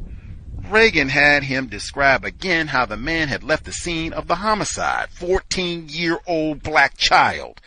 In Reagan's opinion, it would be nearly impossible for Kenny to not have seen at least a partial portion of the shooter's face, either a side view or full frontal view. Reagan noted in his report that Kenny Paulson was extremely nervous when questioned as to his knowledge of the homicide and whether or not he knew the shooter, either from the neighborhood or personally. Paulson said that he'd be glad to take a polygraph test to remove him from any contact in the case. Now, I mean, you gotta be joking. I thought lying to an enforcement officer in a murder case, a serial murder case? Isn't that a crime? Call it obstruction of what's that we said? If we didn't have a system of racism, we would have a system of justice. That's what they call it. Obstruction of justice. Kenny Paulson should be charged. That's system of white supremacy racism too. We're not talking, many people lied in the O.J. Simpson trial that people remember. It wasn't just Mark Fuhrman. It was lots of people. This is totally different. You saw the crime. This isn't Jill Shively. Remember her making up, oh, I saw Rendell James. He did it. I saw him. He almost ran me down. Rendell James, yes. You saw, this is the opposite. I did see the killing, but my memory is bad. I think, I don't know. He might have been a black fellow or Puerto Rican. I don't know. I didn't really. Do you know this fella? Oh no, I don't know. We didn't go to school, or no, I don't. I don't know this fella at all. No, sir. He killed a 40. Yes. Yep. Shame what he did to old Glenn Dunn. But he's, no count car thief. Nigger males. You got to watch him. Are you serious? And this is the same shooting the other white woman forgot. Oh yeah, that dopey white guy. And she said in the wacky YouTube video, which is lame, she said he didn't look malevolent. Put the big word on it. All you had to say, he didn't look like a bad dude, Looked like a well-meaning white man.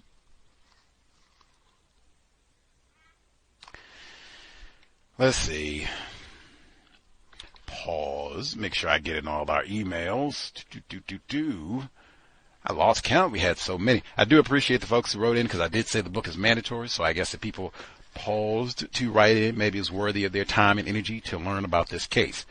Totally different investor wrote in. Greetings, Gus. I'm finding the text fascinating and constructive, particularly since I used to reside in New York City during this time period and currently have family members living in New York State. Have yet to find one who remembers Christopher, and they don't seem particularly interested in finding out more about these events. That is exactly what is said in Dr. Frank E. Dobson Jr.'s book. Nobody cared about these deaths at the time, and nobody cares now. Might be true about the May 20, 2022 shooting at the Tops in Eastside Buffalo.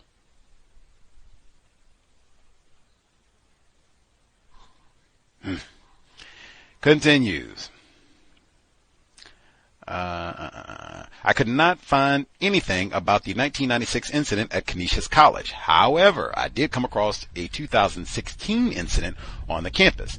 December 13, 2016, WBFO NPR Canisius investigation finds racist dorm incident not a hate crime. A black doll was found on an elevator with a noose around the neck, and social media posts about Trump fans. I know of the school from its history in college basketball. It's considered one of the mid-major schools. Last appearance in the NCAA Division I tournament in 1996. I suspect black students are highly represented on the team. So this is again what happened in 1996 at Canisius College that caused faculty students to take out an entire page advertisement to denounce bigotry and hate on the campus.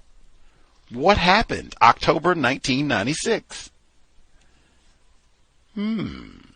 Continuing, chapter 14, number 1, Mr. Becker, possibility of any of the Christopher girls having been assaulted, in particular a black male. Police received an anonymous call. One came from a person who claimed that one of the sisters had been raped by a black male.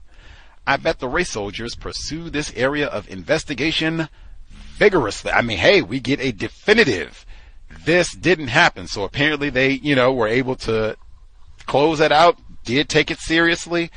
What a disgrace. Number 2, Angela always had been the protective older brother. He once made her a snow fort in the backyard at Weber when she was 7 years old. He carved it out of a snowbank. Cynthia Wiggins. She loved him. He was a normal brother, a very good brother. Given the deception engaged by a suspected racist, I wonder if the family is not being forthcoming regarding Christopher's childhood behavior. Did he torture pets as a child, which is common among serial killers, for example? That is an excellent point. And really, all of these folks coming out with all of these. Oh my Lord, Christopher was such a great worker, and Joey just worked so hard, and he slaved and raked the whole yard and shoveled the snow and changed my engine and rotated my tires, and he did it all for 25 cents. I mean, oh my gosh, he's the greatest and nothing like. Are you serious? All these folks have, even the folks saying about his parents, like, hey, you are a parent, you know your child. You know whether you got a scholar, a book nerd, serial killer, whatever. You know your child. She was a nurse. They pointed that out. You should know. You should be picking up on signs from your child. They're like, man, Joey is not, I don't know. We need to get him some help. He is not. And all these narcotics. They said she did know about that. Continues. Number 3, Joe Christopher and I were genuinely good friends. We worked, socialized, exercised, and went fishing together. Ernie Smith, black male. Joe had never exhibited any racial hatred. Ernie didn't believe Joe was a racist. If Joe was a racist, and particularly anti-black, he would know since Ernie himself was black. We were close friends. Confusion can be so lethal for non-white victims. Again, Ernie Smith is a big character in the second half of the book, so we'll get to hear a lot from Mr. Ernie Smith. Number 4, Ernie said once in a while Joe would want to go fool around with street Rick James. I didn't get Rick James in today just because, oh my gosh, I have so much more Rick James to go. We have so much more of the story to go. My goodness. Rick James. Joe would want to fool around with street girls. But we never picked any up. Joe tried to score with this black girl.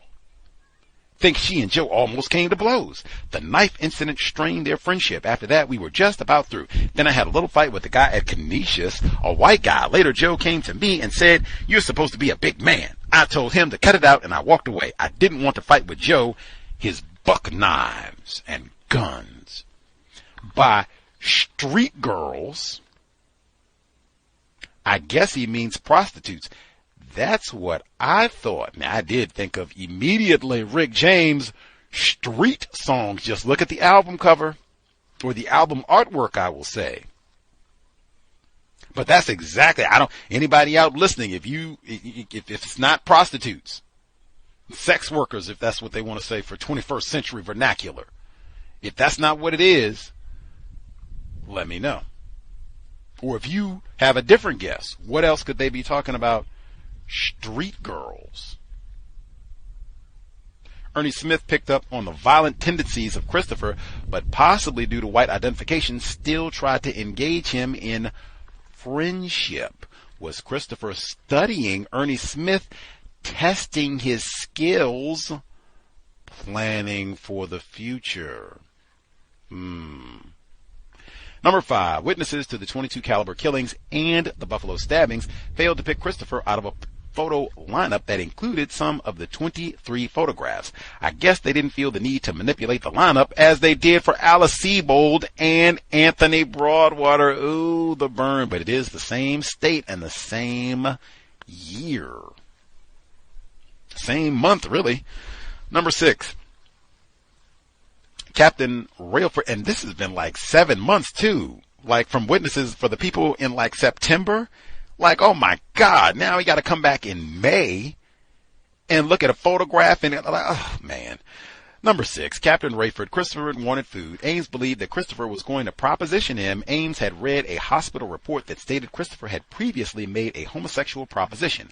I told him, look, Christopher, I'll do whatever I can do to help you while you're in here, so as long as it's within the regulations, but don't make a homosexual proposition to me because it won't profit you. I'm not homosexual. I don't know if you're homosexual, but making a proposition towards me won't gain you anything. And I asked him, was he homosexual? And he said no. Captain Ames, who was black. The delectable Negro. Human Consumption and Homoeroticism Within U.S. Slave Culture by Vincent Woodard. Cal's Book Club and Gus's Top 10 Personally. Man, we're going to have to pay attention. Like, we have a lot of book to go. So over the next weeks, months, really, as we are finishing the second half of this book, I don't think Joey sexually propositions anyone but black males.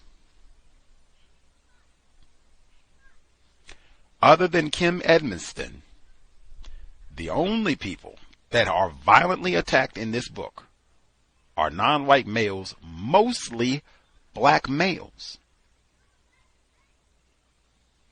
The only people that are propositioned with some sort of anti-sexual conduct are also black males. Unless I'm in error, we have to pay attention as we keep rolling. But I mean, ooh-wee, that is another one. What in the world? That's also why I said, man, if that pattern holds, that's why I said Colin Cole, that's the black male who survived. He tried to choke him in the hospital. Did he know this guy? Especially, they said Colin Cole is the one, he had feminine tendencies. He was out dressing like a female. I'm done. I don't even want to read no more. He said that. I said that in the book when they said he wasn't just out engaged in criminal activity. He was out dressing like a female street girl. I said that then, like, man, does he know this guy? They said, they mentioned that in the YouTube video. They said, man, Colin Cole was the only black guy on the floor. Like, dang, how did you find this guy? Do you know him already? Did you try to have sex with him already? I don't even want to read. Like, I'm done. I said that. I asked Matt Grider that. I asked him that directly. Man, that doesn't prove that he knew him, but oh man, if he's out on the prostitute thing anyway, yes, I think it's easily possible he could have bumped into Colin Cole or some other black male. Because I mean, really, it seems like that's really what his focus is about. It's not these black females. That might be, hey, yeah, we can go do that to mess around. But I mean, hey, matter of fact, let me get back to the notes. Father Freeman, Sunday, this is number 7. Sunday, he decided he could no longer discuss these things. And if I'm not mistaken, quote unquote, he said, the things that Christopher and I have discussed today are sacramental. So Christopher gave you important information regarding his crimes, ? Hiding behind the religion of white supremacy. Now, I think sometimes this is supposed to be privileged information, right, in the stockades, maybe. But I mean, woo, if you've been sharing all along, why clam up now, metaphor? Number 8. I kneeled down close to his cell where I could be on eye level with him because he was sitting on his bunk. I said, my God, give me strength. I don't know what to tell you because he pretty much took me by surprise. Fascinating demonstration of how we are trained to have empathy for these terrorists. Amen. I'd be thinking like, wow, if you did these, you killed all these black males and I'm black, let me back up, brother. Man, don't know what you've got in store. My goodness. Number 9. Dr. Law, he reached over and grabbed my breast, and I reached up and grabbed his hand and pushed it down and told him that was inappropriate. At the same time, he made a statement that he would like to fuck me, and I said that's not possible. At that point, I stood up to get away from him, and he reached over and tried to grab me again, but I think, again, he was quite stressed by the questioning. Would the doctor seemingly calmly push down the inmate's hand if he had been Orenthal James? Or would she have called in the soldiers for a beatdown, moreover excusing his behavior due to stress?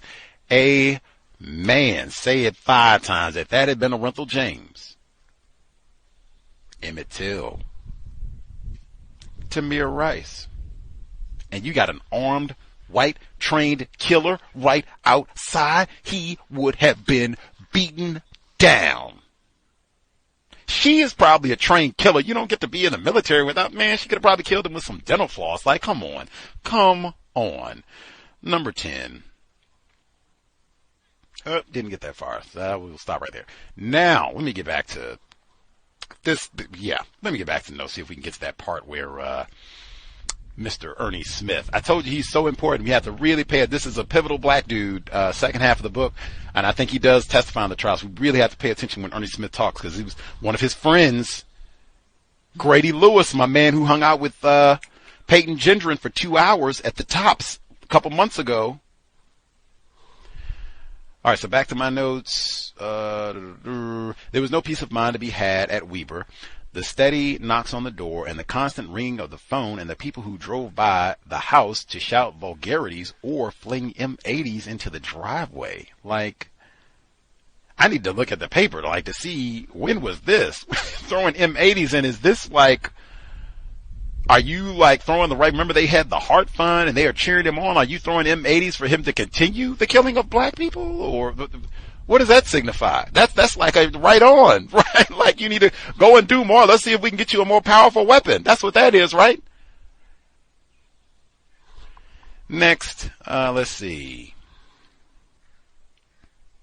All this about the fort, I agree with the person who wrote in and said, oh, this could be a lie. Like the family doing their defense that Joe was just wonderful, that he couldn't have possibly done all of this. Why was this included, that he built a snowman? Like for real? All of the details and information in this book, and we got to spend all this time talking about a snowman, a snow castle that he built as a child? Whiteness of snow. Like, come on. He was normal. He was a very good, like, come on. All of this is just, I didn't hear this much about any of the victims. None of them. I haven't heard this much sympathy about any black person in the book. Let's see. Oh, we back to Ernie. Okay. Joey and I were genuinely good friends. We worked, socialized, exercised, and went fishing together. Ernie Smith had been Joe's partner on the maintenance crew at Canisius College. Again, like, obviously, Ernie doesn't listen to the cows. You do not kick it with your white homies at work. You're not going fishing with them, hunting with them. Are you serious? They got a case of a black dude. He went hunting with some of his white homies that ended up dead. I don't know if they was coworkers or not. This is recent, like within the last couple of years or so. Exercise. Like, are you serious? Are you serious? Come on. Continues, Ernie said that he couldn't see Joey as the so-called 22 caliber killer. We read that. I got that. Let's see. And even not back up for that. He further felt that if Joe was a racist and particularly anti-black, he would know since Ernie himself was black. That statement right there.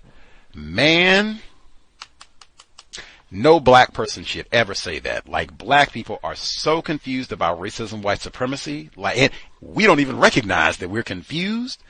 That is like the last thing you ever want to hear from a victim of racism, but I would say especially somebody classified as black. Hey, if there is an expert on racism, it is me. I'm black. I've been Negro my whole life. I mean, now, if Peyton Gendron was racist, I would know. Like, oh man, we are in trouble. Like, run for the hills. Let's see. They often went out together, shot pool, Dr. Welsing moment again, or have a drink. Sobriety would be best. Although Joe wasn't much of a drinker, Ernie acknowledged that the two of them used to get high. Though Ernie limited himself to marijuana, you don't even know that. If Joey is supplying the reefer, how do you know what he's laced it with? They want to talk about Bill Cosby slipping you a Mickey. Come on, Jeffrey Dahmer. Sobriety would be best, and you are for sure not drinking, smoking, sniffing, snorting, nothing with someone classified as white. Ever. Especially not a coworker. Like, are you serious? He could go rat you out. Man, I seen Ernie smoking reefers. Like, you need a drug test. Let's see. Okay. Ernie also described how the two of them were into physical fitness. Joe is very strong. We used to work out regularly at Kessler Center, 2 or 3 hours a day. We fooled around. That's what I highlighted right there. We fooled around.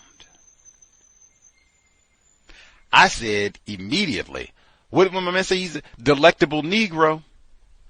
Homoeroticism. I played Neely Fuller at the beginning before we went live, so that's not in the archive, but he was talking about Dom. He said, hey, that's what it's about. Anti-sexual behavior. That's what it's about. Jeffrey Dahmer, that's the essence of what all this is about. Mistreatment and fooling around while we do some mistreatment. That's what I thought of immediately, that phrase. Fooling around. We fooled around a little bit. What you do after prom? Oh, we fooled around a little bit. Not two grown men, in quotes. We fooled around and wrestled. Oh. That's white culture right there. That is the whole Greco-Roman history. White males fooling, Jerry Sandusky and all of it. White males fooling around, wrestling. Joe is 2 or 3 inches shorter than me and a little lighter, but he was strong. I could handle him, but no way was it easy. Ernie thought it bothered Joe that he couldn't handily win their wrestling matches. He was using a lot of weight. And he goes on, like, are you serious? Even with what we've read right now, now I told you, she didn't even get to the part about the fellatio and food and all that, which is going to come up again. So we got kills Colin Cole, who was female anti-sexual behavior, proposition homosexual activity, maybe this is a ploy to get out of the military, pops up again with Ames. You heard that this week. It's quite a few things already. All this about being a fag, wetting the bed. Like, what is going on? We had the caller last week who said, man, was he sexually abused by his father? His father's all verbally abusive and all the rest of it. Did he touch him or something? Why is a grown man wetting the bed? A grown white man wetting the bed and all this fag, this and what have you, like, and directed at black males.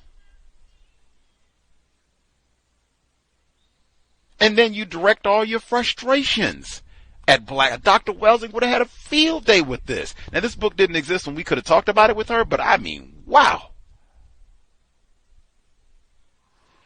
Let's see. She says, I didn't even get, yeah. Once in a while, that's what I said. So I had already highlighted that. We fooled around and wrestled, the homoeroticism, all that. Joe mad because he can't beat him. This nigger is beating me. I'm mad about it. I'm going to go lift as much weight as I can. Asked further about their social activities. Ernie said once in a while, Joe would want to go fool around. That's the way that you use the term. Fool around with street girls.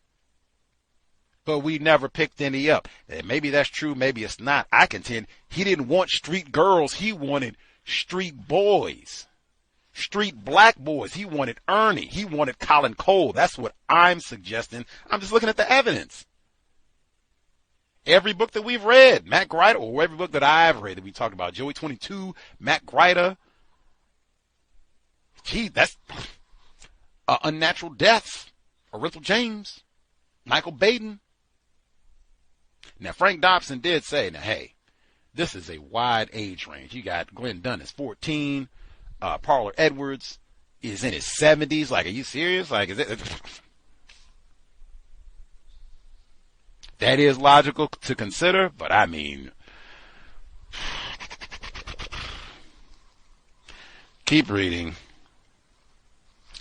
He says, I had a lot of girls. I used to have a different girlfriend every other week like that. Joe never seemed too interested in getting down with them, although he could have. I didn't care. That's because he didn't want to get around with them. He wanted to get down with you, Ernie. He wanted, let's get back to us fooling around, Ernie. Let's go back to the gym and do some wrestling. Joe tried to score with this black girl who worked with us at Kenesha. She turned him down. Later, I started going out with her, and that made him mad because he wanted to date you, Ernie. She and Joe almost came to blows. Now, that right there, like, what?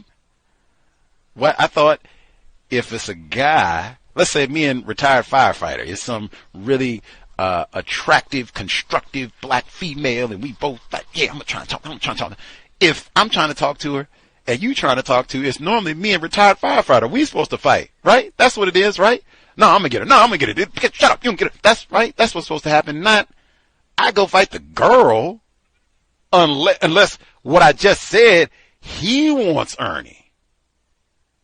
I'm envious. Who told you to go messing around with Ernie? That's my boyfriend. I fool around with Ernie, not you.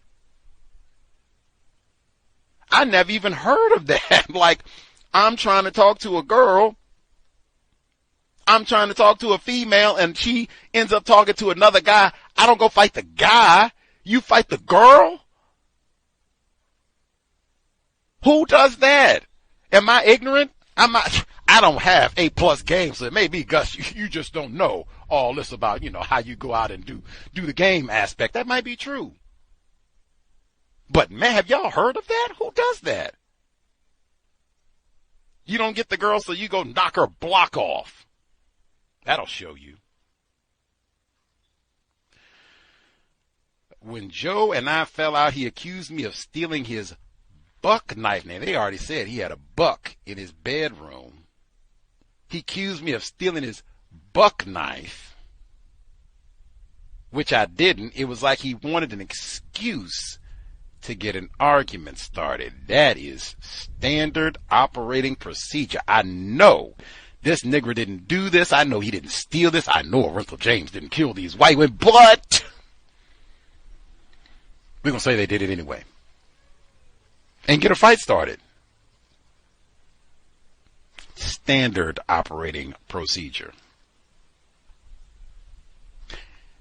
I just want folks to think about this small detail for all this talk about him being crazy. They say his attitude changed, his dad died, and all the rest of it. They said, according to Ernie, Joe seemed to change towards everybody. Joe refused to speak to anyone at work for a period of time. Later, the situation changed, and he would speak only to the white workers. What sort of psychosis? You only talk to white people. I don't know what is that nigrophobia? What they call that? You stop talking to the niggers at work. I don't even know how many jobs where you can stay employed. I'm not talking to any of the black people who work here. Just talking to the white people. But he's crazy. Bonkers. Out of his mind. Let's see. The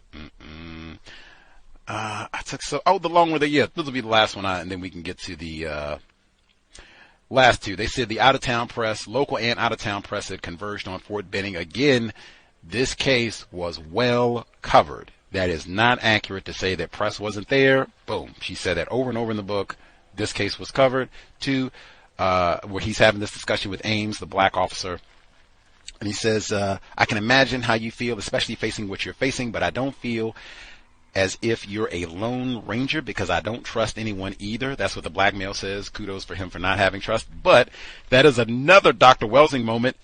The irony. A white serial killer, Joey, is compared to the Lone Ranger, who is based on a black male, Bill Reeves. Bass Reeves. Sorry, Bass, B-A-S-S, Bass Reeves. Dr. Frances Cresswell, she thought that was so important. Black people need to know that all of that, Lone Ranger is total white supremacy nonsense. White man with a gun. No, this is based on a black male, Bass Reeves. That's another one. Go to the college library and do some digging. Who is Bass Reeves? And I'll pause there. If you had commentary that you didn't get to share, write it down. Street girls. We'll pick up chapter 14. Catherine Pelonero. For one book for Gus to say mandatory, like, wow, we did not pick a clunker, thank goodness. Context of white supremacy, absolute madness. Audio segment number 2. Kevin Dillon and Mark Mahoney tried, unsuccessfully, to bar the testimony of the psychiatric nurses before the grand jury. Justice Samuel L. Green rejected their argument that statements Christopher had made to nurses while under treatment in a hospital were privileged communications. Dillon and Mahoney asked Judge Green to halt the grand jury proceedings until they could argue the point in a court hearing, but Green refused, stating that if the nurses' testimony were later ruled illegal or improper, and that was the only evidence presented for an indictment, the indictment would not meet legal requirements.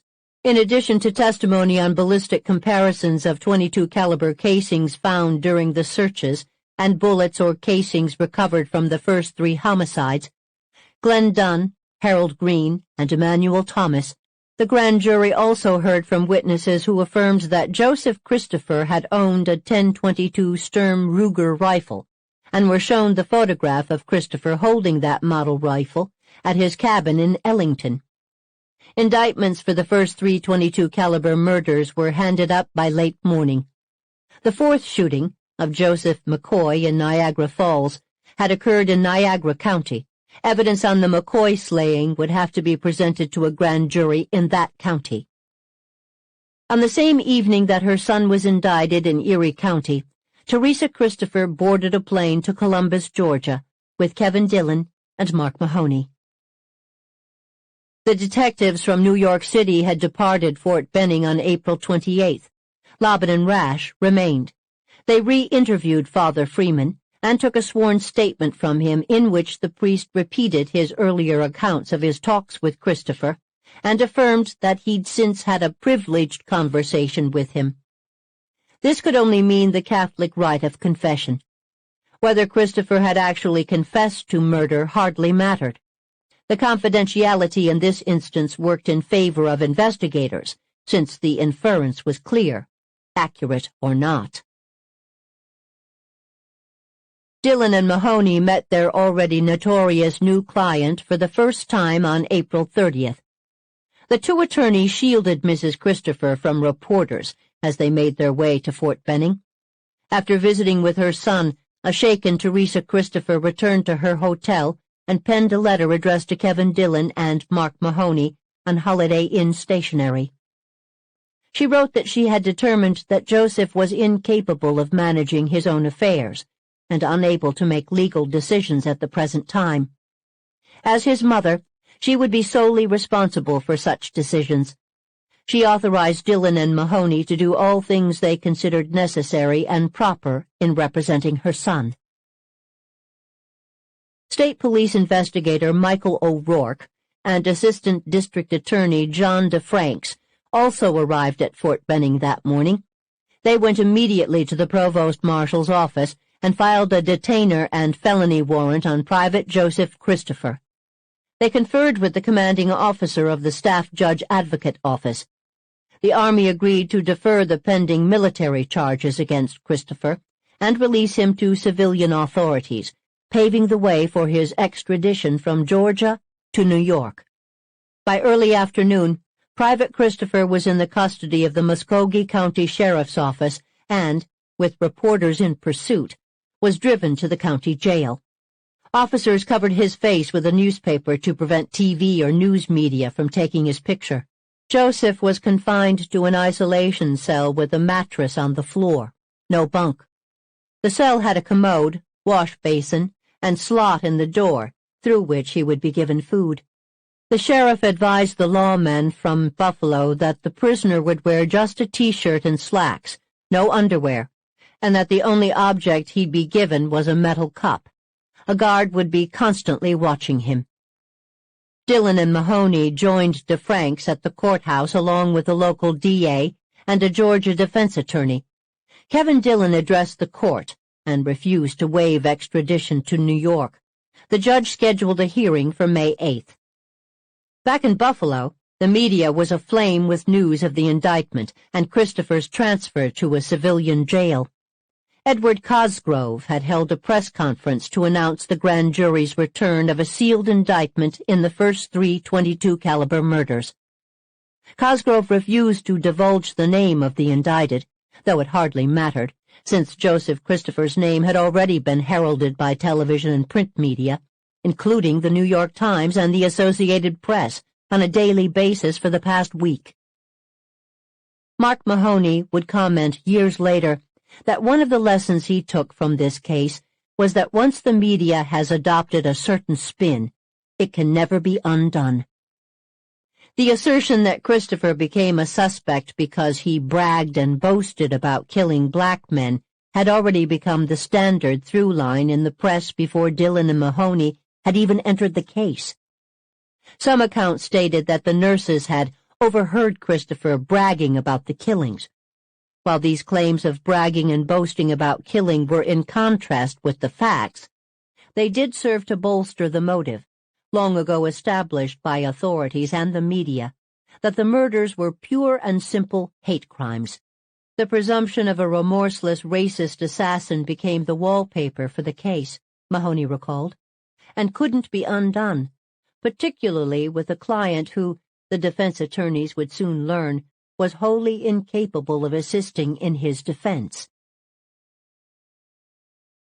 On April 30th, the day after the indictment, newspapers in Buffalo were dominated by updates, recaps, and reactions. The Courier-Express printed a sizable photo of Joseph Christopher, taken from a high school yearbook, on its front page. The photo was shown on TV and reprinted in other newspapers. Some of the coverage had a celebratory tone, and in certain instances read almost as if a conviction had been handed down rather than an indictment. Daniel Acker was quoted, "It's the best news we've had in 7 months, something we've been working for, praying for, looking forward to, and helps to relieve some of the tension, some of the frustrations in this community." Accounts of the press conference expressed praise for the task force and for Cosgrove in particular. The Buffalo Evening News described it as another media spectacular, with Cosgrove as the star performer, though the headline described the DA as low-key in his big moment. On a day that was clearly his triumph, the article read, Cosgrove thanked every police agency involved in the investigation and singled out Chief Leo Donovan and Captain Henry Williams for helping to bring the case to a preliminary finality. Columnist Ray Hill wrote a reflective piece that brimmed with adulation for the district attorney, declaring, "This, then, is Ed Cosgrove Day in Buffalo." Following the press conference, Cosgrove spoke of the break that had led investigators to their suspect. He credited the dogged police work of the task force.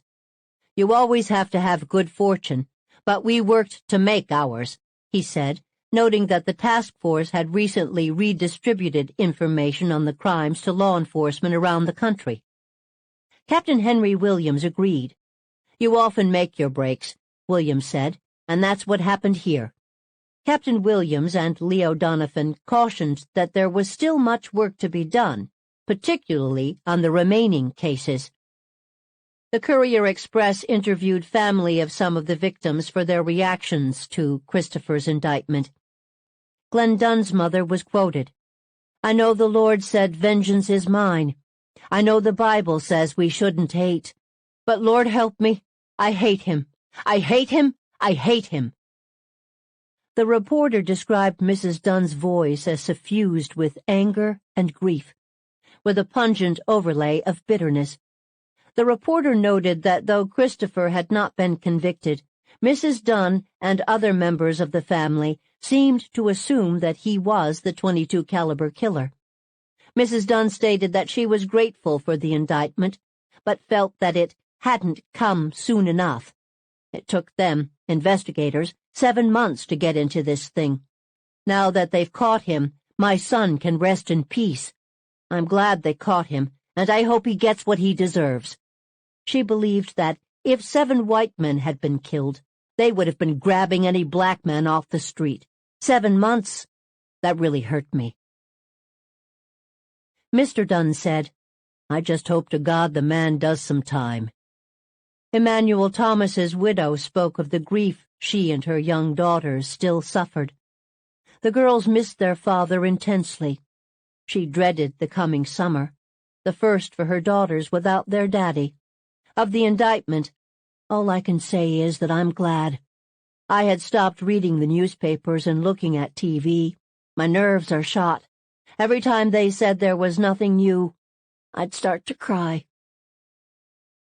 Joseph McCoy's mother said she found no comfort. Every day, she said, her son's death still hurt. "There were so many things I never got to say to Joe before he died. I'm just hurt." Neighbors of Joseph Christopher expressed their own hurt and shock. Several spoke of Joe's generosity, how he had done home repairs for little or no money and helped so many people on the block. An elderly woman described Joe as a good kid, saying he had tried so hard to get a job last summer.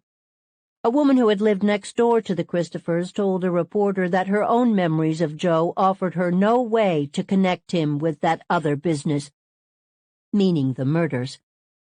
Speaking of the enormous media attention suddenly focused on her street, she added, "I feel involved in something I don't like being a part of."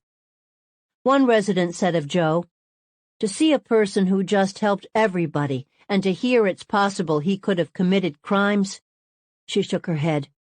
The neighbors, she said, especially the senior citizens, were heartbroken. Another said, "It's like my own son going down the drain. I hope this isn't true.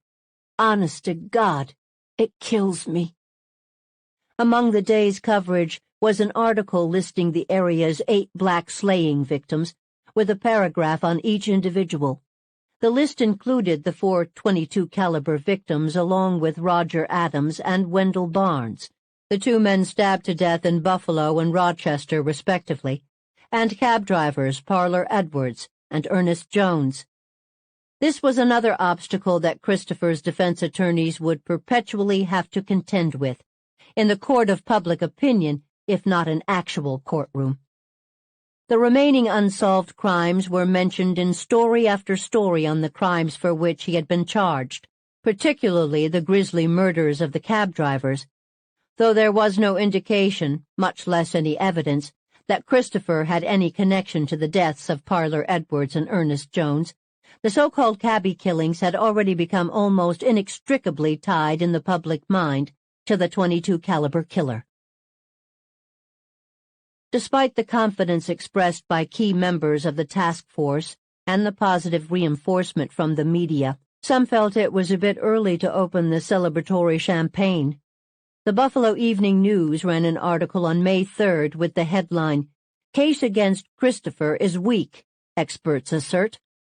The News had consulted 3 prominent defense attorneys, who were all of the opinion that evidence revealed so far appeared insufficient to convince a jury beyond a reasonable doubt. Though Cosgrove had called the ballistics evidence presented to the grand jury conclusive, one of the attorneys asserted that ballistics tests were judgmental, not conclusive, particularly in the absence of a weapon. The Sturm Ruger 1022 owned by Christopher still had not been found. Investigators had been able to obtain a sales slip from a local gun center showing the purchase of such a rifle by Nicholas Christopher in 1974. The legal experts described the grand jury testimony of the 2 nurses as legally vulnerable, based on past rulings in New York courts that had deemed statements of patients to medical personnel caring for them as privileged communication, as Dillon and Mahoney had argued before Judge Green. One of the attorneys interviewed said, "It looks like they're a long way from making this case. Under other circumstances, I doubt there would have been an indictment at all." The subject of the sealed indictment remained in county jail down in Georgia, pending his extradition hearing. Military authorities refused to comment on the investigation or on Christopher's status, though the base's public information officer told a reporter, "I doubt very seriously if he even knows he's been indicted." Kevin Dillon and Mark Mahoney were perhaps wondering the same thing. The defense attorneys were quickly finding out that the vigorous efforts of investigators and the massive publicity were not to be their only challenges, not even their primary ones.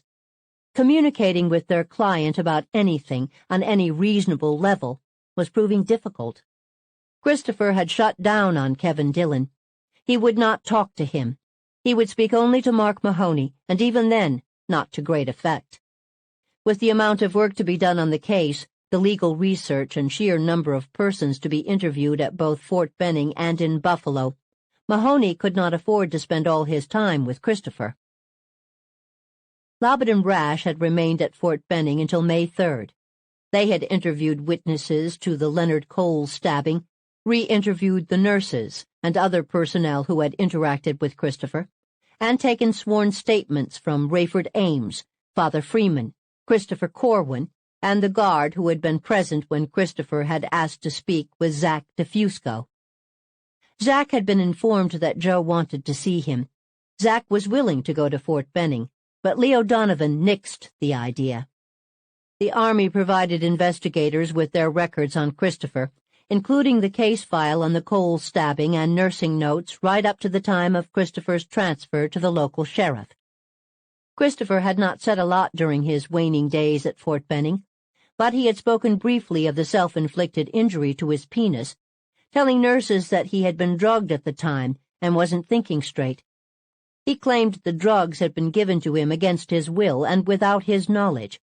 On a similar note, one thing that Christopher had communicated to his defense attorneys was his belief that he was being poisoned while in the stockade.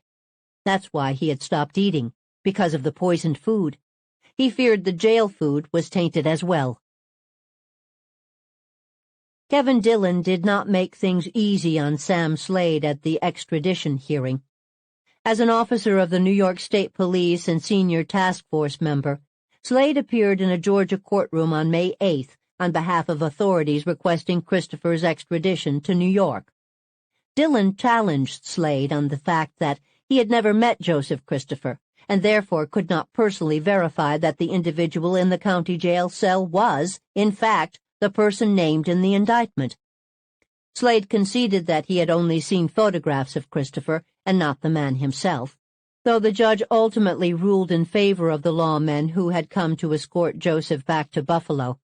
Dillon's arguments at the hearing were a precursor and unsubtle message to prosecutors. He intended to give his client the vigorous defense he was constitutionally guaranteed.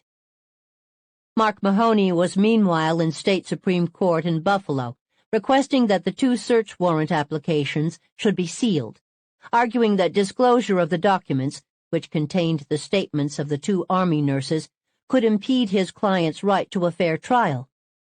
Mahoney argued that prosecution news leaks had already severely damaged Christopher's chances for an unprejudiced jury trial. Attorneys representing the city's major newspapers and television stations offered strenuous objection to the sealing of the search warrant applications. Justice Theodore Kassler requested the media to turn over transcripts of their reporting on Joseph Christopher, stating he was distressed and bothered about confidential prosecution leaks that had been reported on television prior to Christopher's indictment. Therese Christopher had returned to Georgia for the extradition hearing.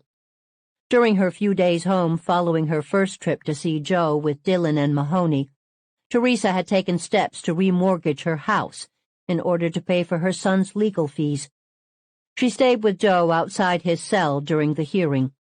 Immediately after its conclusion, Joseph was turned over to Sam Slade, Leo Donovan, and Peter Scotcha of the Erie County Sheriff's Office for the trip to Buffalo. The Georgia judge instructed the New York lawman not to speak with or question the suspect during the journey. New York Governor Hugh Carey provided a twin-engine turboprop plane for the extradition. Christopher sat alone and silent during the 4-hour flight. The plane landed at the Niagara Falls Air Force Base at 8:35 p.m., met by Ed Cosgrove, Assistant DA Col Cuker, and a contingent of task force members from the state police, along with the media. The question arose among the lawmen of how to conceal Christopher's face. They still did not want his image broadcast, though his picture had already appeared in the papers. Someone suggested putting a paper bag over his head. Trooper Amador Ortiz remembered that he had his son's gray knit ski mask in his car. Ortiz retrieved the mask, which was placed over Christopher's head before he was removed from the plane. News photographers captured photos of Joseph Christopher in handcuffs, waist chain, bulletproof vest, and the ski mask, standing outside the plane in the custody of Edward Cosgrove and state police. Before departing for the Erie County Holding Center, Cosgrove, Cuker, and the state troopers posed for a smiling group photograph. Christopher was seated in a car between Donovan and Slade. 3 cars headed in tandem to the holding center, 2 intended as decoys to throw the press off the scent of the prisoner. The ruse worked. Reporters chased one of the cars containing state troopers to the driveway of the holding center, while the vehicle carrying the prize sped into the garage, doors slamming shut behind it. In leg irons, manacles with a chain that passed beneath his groin and wound around his waist, a bulletproof vest, and the gray ski mask, Joseph was led into court for his arraignment on Monday, May 11th. Deputies held his shackled arms on either side as Leo Donovan led the way with his hand grasping Christopher's waist chain. The bulletproof vest had been ordered by Sheriff Kenneth Braun, who said, "I don't want another Dallas here," referencing the shooting of accused presidential assassin Lee Harvey Oswald. Security was extremely tight. Scores of law enforcement officers formed a human corridor through which Joseph passed on his walk to the courtroom, as scores of reporters hung on stairs and any available space in the hallway to film and photograph the procession. Inside the courtroom, Justice Samuel Green instructed officers to remove the ski mask. Assistant District Attorney Carl Kuker objected. The mask was needed, he explained, because Christopher had not yet appeared in a lineup. Prosecutors did not want to take a chance on witnesses being influenced by seeing the suspect's face on television or in newspapers ahead of time, though his photo had already appeared on both. Judge Green was unmoved. "I will not arraign a defendant without knowing and seeing who he is. I don't know whether that is Joseph Christopher or someone else beneath that mask, and I want it removed. Otherwise, get him out of here." Kuker had deputies and officers surround Christopher to shield his face from view of the spectators and press. The mask and handcuffs were removed. The indictment was read. Christopher was informed of his right to an attorney. "Do I need an attorney?" he asked the judge. "You should have an attorney," Judge Green replied. "I don't want an attorney," he said. "Do you have evidence against me?" The judge explained that he had been indicted based on evidence presented to a grand jury. Christopher told the judge, "I don't feel they have anything against me." He entered a plea of not guilty and said he would represent himself. Over his defense attorney's objections, Christopher had an exchange with Judge Green. "Do you feel you can represent yourself?" the judge asked. "Yes, sir," Joseph responded. He conceded that he had no legal training. "Don't you understand the law is very technical?" Green asked. "How will you be able to defend yourself?" "I will represent myself," he insisted. "You ask me a question, and I'll answer it." Dillon and Mahoney tried to quiet Christopher, but he persisted. "I don't feel I need a lawyer," he told the judge, further stating that he would not cooperate with any lawyers. The courtroom was stunned. Teresa Christopher and Joe's sister Sophia sat silently among the spectators. Mahoney spoke up. "Your Honor, I'd like a moment to speak with my client." Dillon and Mahoney spoke to Joe in hushed tones. Judge Green then asked the defendant if he wanted to speak with his mother. "No, sir," Christopher replied. He still insisted he would defend himself. Judge Green asked why he didn't want the attorneys hired by his family to represent him. Christopher responded, "I'll represent myself, sir. I don't want no lawyers." Judge Green called a recess. When he resumed, the judge told Joseph that he could represent himself. However, Judge Green was appointing Kevin Dillon and Mark Mahoney to advise him at all stages of the trial. The judge further informed Christopher that he was ordering a psychiatric examination to determine if he was mentally competent to stand trial. This drew a fervent objection from the defendant. "I understand what the charges are, and I don't want to see any doctors. I'm not going to communicate with any doctors." Judge Green ordered him to undergo a mental competency exam by a psychiatrist of his attorney's choosing. Joseph persisted in saying he did not want to see a doctor and would not cooperate. The arraignment lasted 45 minutes. Judge Green ordered Joseph Christopher to be held without bail. The ski mask was again placed over Joseph's face, and he was escorted back to the holding center. For Kevin Dillon and Mark Mahoney, their client's behavior at the arraignment was only a minor preview of things to come. Alrighty. That will do us for this week. We will pick up next week the very beginning of Chapter 15, Absolute Madness. Catherine Pelonero, Context of White Supremacy. The number is 720-716-7300. The code 564943 £. Press star 61 if you would like to participate. Email is untiljustice@gmail.com. If you miss it live, feel free to write in the archive and we will share it next week. Finishing up, so one of our investors who wrote in, finishing up the rest of his email. So I got all the way down to number 10. Mark Mahoney would comment years later, once the media has adopted a certain spin, it can never be undone. While these claims of bragging and boasting about killing were in contrast with the facts that the murders were pure and simple hate crimes, the presumption of a remorseless racist assassin became the wallpaper for the case.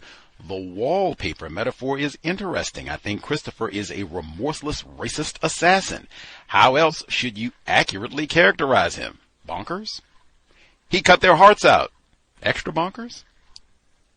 Number 11, accounts of the press conference expressed praise for the task force and for Cosgrove. Cosgrove as the star performer. He credited the dogged police work of the task force.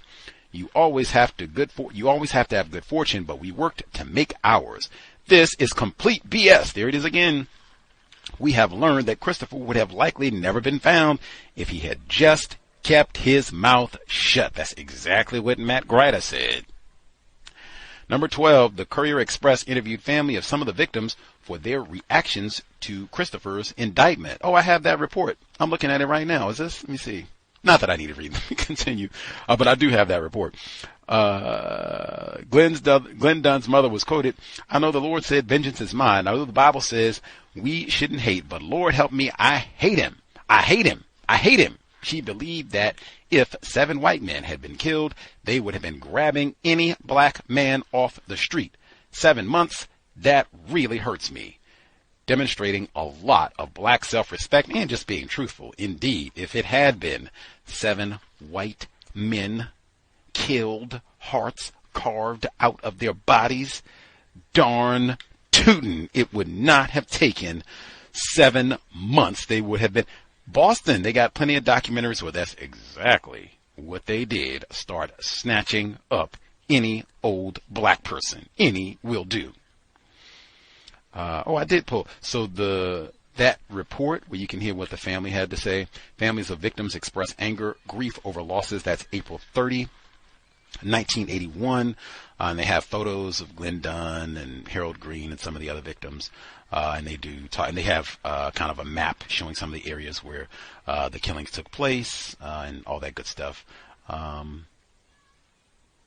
go on to see if there are any other good quotes from that article to share. Anywho, let's see. Let me get the phone line. Any folks who are with us, if we missed you totally, if you have comments here to share, and you did not get to share the first time around, do not wait until the last moment. Let's see. I don't know if Rob in San Diego, did you have comments here to share? Are you just listening? Might be still at work, hard on the plantation. Can I be heard? Yes, sir. Okay. Thank you for coming back to me. So I wanted to comment on him, Joseph Christopher, stating that he killed these people and nothing was basically done about it. Man, they wasn't even taking it serious. I was just thinking, like, if I had done that, man, I'd have been under the jail, And then the situation where he was, I think he was speaking with the therapist, and he sexually assaulted her, grabbing at her breast. And like Gus, I think you mentioned that. I wanted to mention that the first time around, but it slipped my mind. Man, that is like white power at its finest. Like, you can sexually assault somebody, a guard is right outside, and then nothing happens. It's just chalked up to the astronomical stress level that he is under. I did get the impression that the author is putting Joseph Christopher in kind of like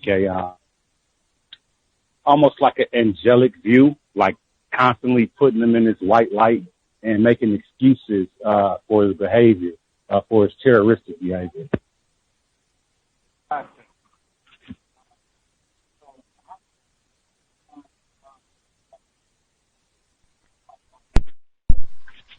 Oh, was that it?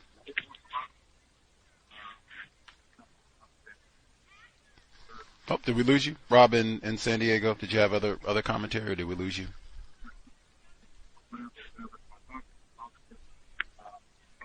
Might have been disrupted. I know he said he was still on the plantation. Let's see. Give him another second or so, and then maybe we'll check back in. We'll check back if you got interrupted. Yes, we'll check back in. So we'll come back to Rob in San Diego and see if they have stopped harassing him. They might have heard like this. He's in here participating on that crazy radio program and talking about this crazy case too. Let's see. Retired firefighter in Florida. Did you have commentary on the second portion? Just listening.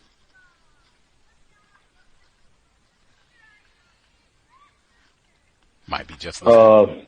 Nothing other than the killer is being treated like a celebrity, primarily, by the writer of this book, as well as from how she is describing it, all of the white people involved, they have something to do with enforcing laws. They're kind of like making him out of a celebrity, and they are coddling him through the entire process. As someone mentioned before, that should have been, if he survived the beating that he should have taken from sexually assaulting an official. If he survived that, then that should have been an extra charge on the list of charges of sexual assault on a official. I don't know what level of official that person is, but because they knew on the crimes that he committed on, I think that's, white people just generally act like what they are, white people, following the white code from that standpoint. There was something else, I just can't remember it right now, that I was thinking of. But I'll just let somebody else comment. Thank you.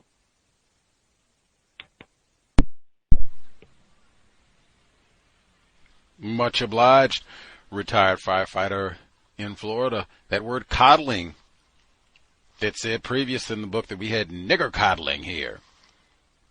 Now the accusation that old Joey is being coddled throughout this process here. Different person wrote in, they had additional comments. Lots of folks wrote in this time around. See, just wanted to submit some more of my thoughts on absolute madness. The page numbers might not be accurate because I'm reading an ebook. These notes are from the portion of the book that has already been read on the broadcast. Page 111, referring to Colin Cole as the seventh victim in a string of attacks on black males. Cosgrove said the nurse and several witnesses described the strangler as about 30 years old. 5'2" or 5'4" with blonde hair. Cosgrove said it appeared to be the same maniac responsible for the .22 caliber killings. A couple of things about that passage seemed strange to me. Why did people keep describing his hair as blonde? I think blonde appears in the text 37 times, and the term is usually being used to describe the killer or strangler in this case, but Joseph Christopher's hair was dark brown, right? What does this mean? Did he color his hair? Did he wear a wig? Did all of these witnesses have inaccurate memories, as is often the case, or were these people lying? I just don't know what to make of it, and describing the strangler as 5'2" to 5'4", that is really short for a male in this area of the world. That would be the same height or shorter than most females in the so-called United States. This is also yet another instance of someone calling him a maniac, the implication being that old Joseph G. Christopher doesn't understand what he is doing. The hair thing is going to come up like super explicitly in the trial, and blonde hair explicitly. So keep reading. Page 137. Zeroing in on the final movements of Parlor Edwards was a far more linear task. Armed with the information concerning the time and contents of Edwards' last meal, investigators questioned employees of the Howard Johnsons. The restaurant had not been busy in the early morning hours when Edwards was last seen there. The overnight cook recalled seeing two black males in the restaurant in the early a.m., but could not identify them. She recalled Edwards in the restaurant, but did not recall the exact time and denied having made a salad for him. Investigators learned that it was against restaurant policy to prepare special orders, so she could have got in trouble. The waitress was questioned extensively at the task force command post as to her actions and observations during the time preceding the presence of Parlor Edwards in the restaurant while he was there and after he left, with negative results. The questioning officers noted that she appeared to be very nervous, uneasy, and evasive, and generally uncooperative during the entire duration of questioning, leading them to believe that she was not entirely truthful in her answers and that she could possibly have supplied pertinent information concerning the activities surrounding Edwards' presence in the restaurant. A subpoena was served on the manager of Howard Johnson's. With the slips was a handwritten note from the waitress stating 0 void, 0 missing, 0 overrings. The sales slips were numbered sequentially. The manager couldn't account for the missing slip because the slips were checked daily, she said. When officers went back to the restaurant to question the waitress again, they found she no longer worked there. I found this part super interesting. I think it's definitely possible that the waitress made Paula Edwards a salad but then denied it because it was against the rules. If so, why would she break the rules for Mr. Edwards? Were they familiar with one another beyond the restaurant setting? What was the racial classification of this waitress?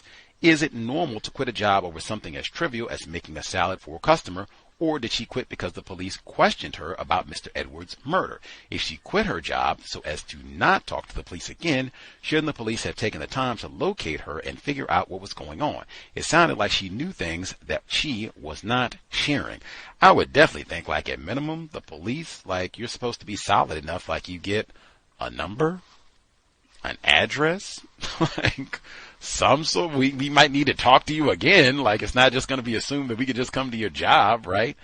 Let's see. Page 139. Colin Cole was not unknown to police prior to the dramatic and much publicized strangulation attempt.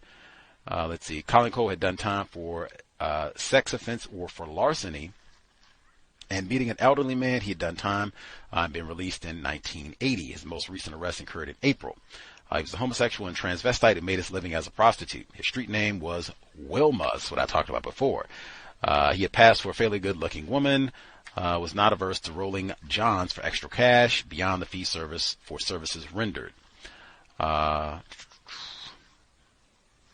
Let's see. In a meeting with investigators on October 20, the psychiatrist who specialized in criminology advised police to take a careful look at Cole in regards to the slayings of the two cab drivers, and further, that he should be looked at as a potential suspect in the homicides and even in his own assault. How you assault yourself. We talked about that.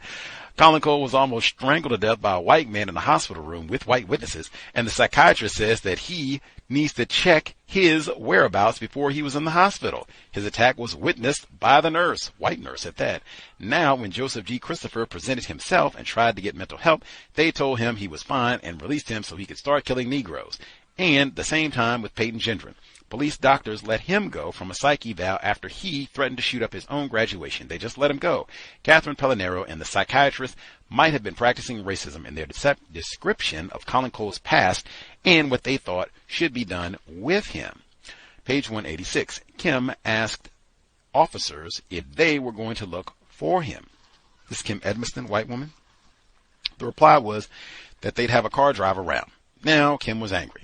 They're not even going to look for him? ? The officer said he must be long gone. I don't know if this lady was white. She was. The enforcement officers did not seem to care that someone was violently mistreating Miss Kim Edmiston, brandishing that knife and then waiting around in front of the apartment building after the attack. It seems like they were trying to avoid engaging in nigger coddling to me. I'm not sure how that would apply here because Edmiston is white, but I could be incorrect. Also, why did Miss Kim yell out of her window to the attacker? That just showed him which apartment she resided in. He might not have even known. I think he did, because I think when that attack, like, he fell back into the house, and I think he was her, like, former girlfriend, so I expect, I mean, maybe he doesn't know the window, but it seemed like they had enough history that, I don't know how much of a mystery that would have been. Let's see. I'm not trying to criticize her, because the story was told about her experience sounded really frightening, and it's hard to know how you'll behave in that sort of situation until it arises. True. Page 197, Colin Cole, meanwhile, had recovered from the strangulation attempt and resumed his life as a street hustler. Street songs. Colin appeared to have little interest in the pursuit of justice on his behalf. His varying stories and lack of cooperation would have made it an exercise in futility. It sounds to me as if Miss Pelonero is saying that law enforcement shouldn't look for Colin Cole's attacker. He is a street hustler anyway. The way the author describes Negroes who have been harmed stands in sharp contrast to the way she describes Joseph G. Christopher and other people classified as white. Absolutely. I have more notes that I will try to submit later. Thank you for taking time to do all the research that you've done in reference in Buffalo or in reference to racism, white supremacy in Buffalo. Absolutely. Important more of us should be, trying to study this event and not just letting old Peyton Gendron's terrorism fade from memory. Let's see. We are almost done.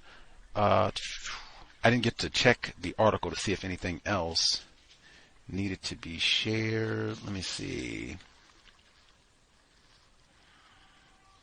Oh man, talk about mental block. They were talking to the victims. So they spoke with Emmanuel Thomas's family, his care mate, mother of his children. She says Kimberly, 11, has been teased by her school 11 classmates about her father's death. With the cruelty only children can muster, they have said, "Your father's dead and my daddy's alive." Mrs. Thomas said, "My daughter's grades have gone down. The teacher said she can do the work, but she seems to have some sort of mental block. I know what that's about. She's thinking about her father." That is mental problems, not Joseph G. Christopher. Yeah, sad all the way around. Let's see. Look back at 14 really quick. Just continuing with the spin that was talked about. There are many news articles. I've shared them where it's the same thing with people. I think I said that last week, that Pelonero could have just quoted from the newspaper reports, because they were saying the same thing back then, saying, "Oh my gosh, Joseph Christopher, Joey, he's so great. He was such a good kid. He worked so hard. I just can't believe everything that it was all over the newspaper." So it wasn't like it was some aggressive, "Oh, this guy did it."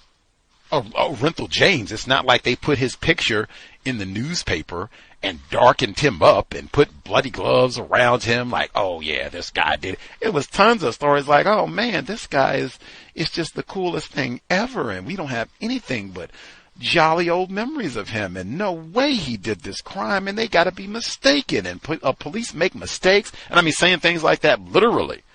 They make mistakes. I don't know about all this. I don't believe he did all this. No way. So I don't agree with that whole, spin, and they just had it out for him. And I think it's standard in any sort, particularly when they have grisly crimes where people have been killed unjustly. There is kind of a celebratory tone. That's the term that she used, when at least there is an arrest. At least you have a suspect. Like, my goodness, this went on for 7 months with nothing. Nothing in addition to all the other events that are happening around this. Crosses being burned and terrorism at Glenn Dunn's funeral, and the Klan is going to march, and them leaving Buffalo Hearts and all the rest of it. Like, my goodness. Yes, that is very standard operating procedure. White people do that for tacky cake when Amazon packages are being stolen and they get a suspect. Oh, hoorah! Right on. I mean, come on. Let's see. And I agree with the good fortune and all that. Now, Ed Cosgrove Day? Like, are you serious? Why not Glenn Dunn Day? Parlor Edwards Day. Ernest Jones Day. Why not that? Why is it Edgar? They didn't even do anything. They didn't even catch anybody. Joey wasn't even on the list of suspects, man. You had 7 months, FBI resources, task force, all of this in 7 months, and all of the tips and resources and leads and blah, blah, blah, blah, and you got nothing. Joey wasn't even on your list as a possibility. Why is it Ed Cosgrove Day? That's the same thing. Matt Grider, he had Ed Cosgrove and Leo Donovan at the front of the book. Like, why are they being celebrated? What did they do that was so heroic here? Anyway, man, Street Girl, Ernie Smith, man.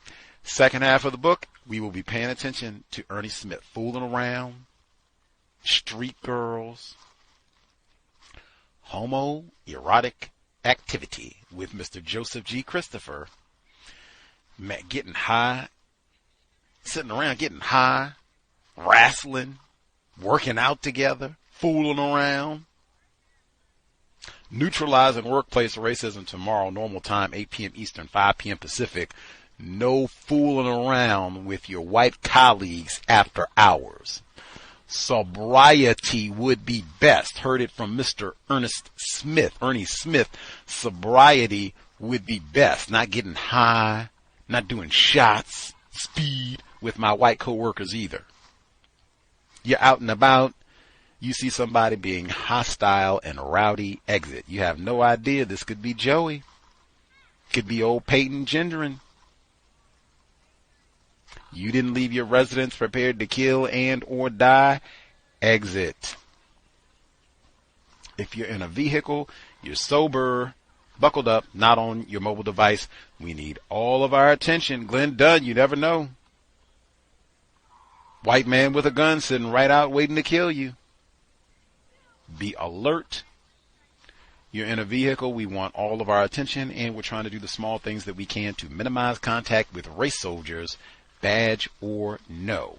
That said, Creator, we ask that you help us remain patient with other black people, victims of white supremacy. We ask that you help us remain patient with ourselves. Remind us to demonstrate the highest levels of black self-respect at all times, in all places, each and every time we are in contact with another black person. It has been time. Replace white supremacy with justice immediately. Cow signing out. No name calling, no gossiping, no reckless production of offspring. Cow signing out. Thanks all for tuning in.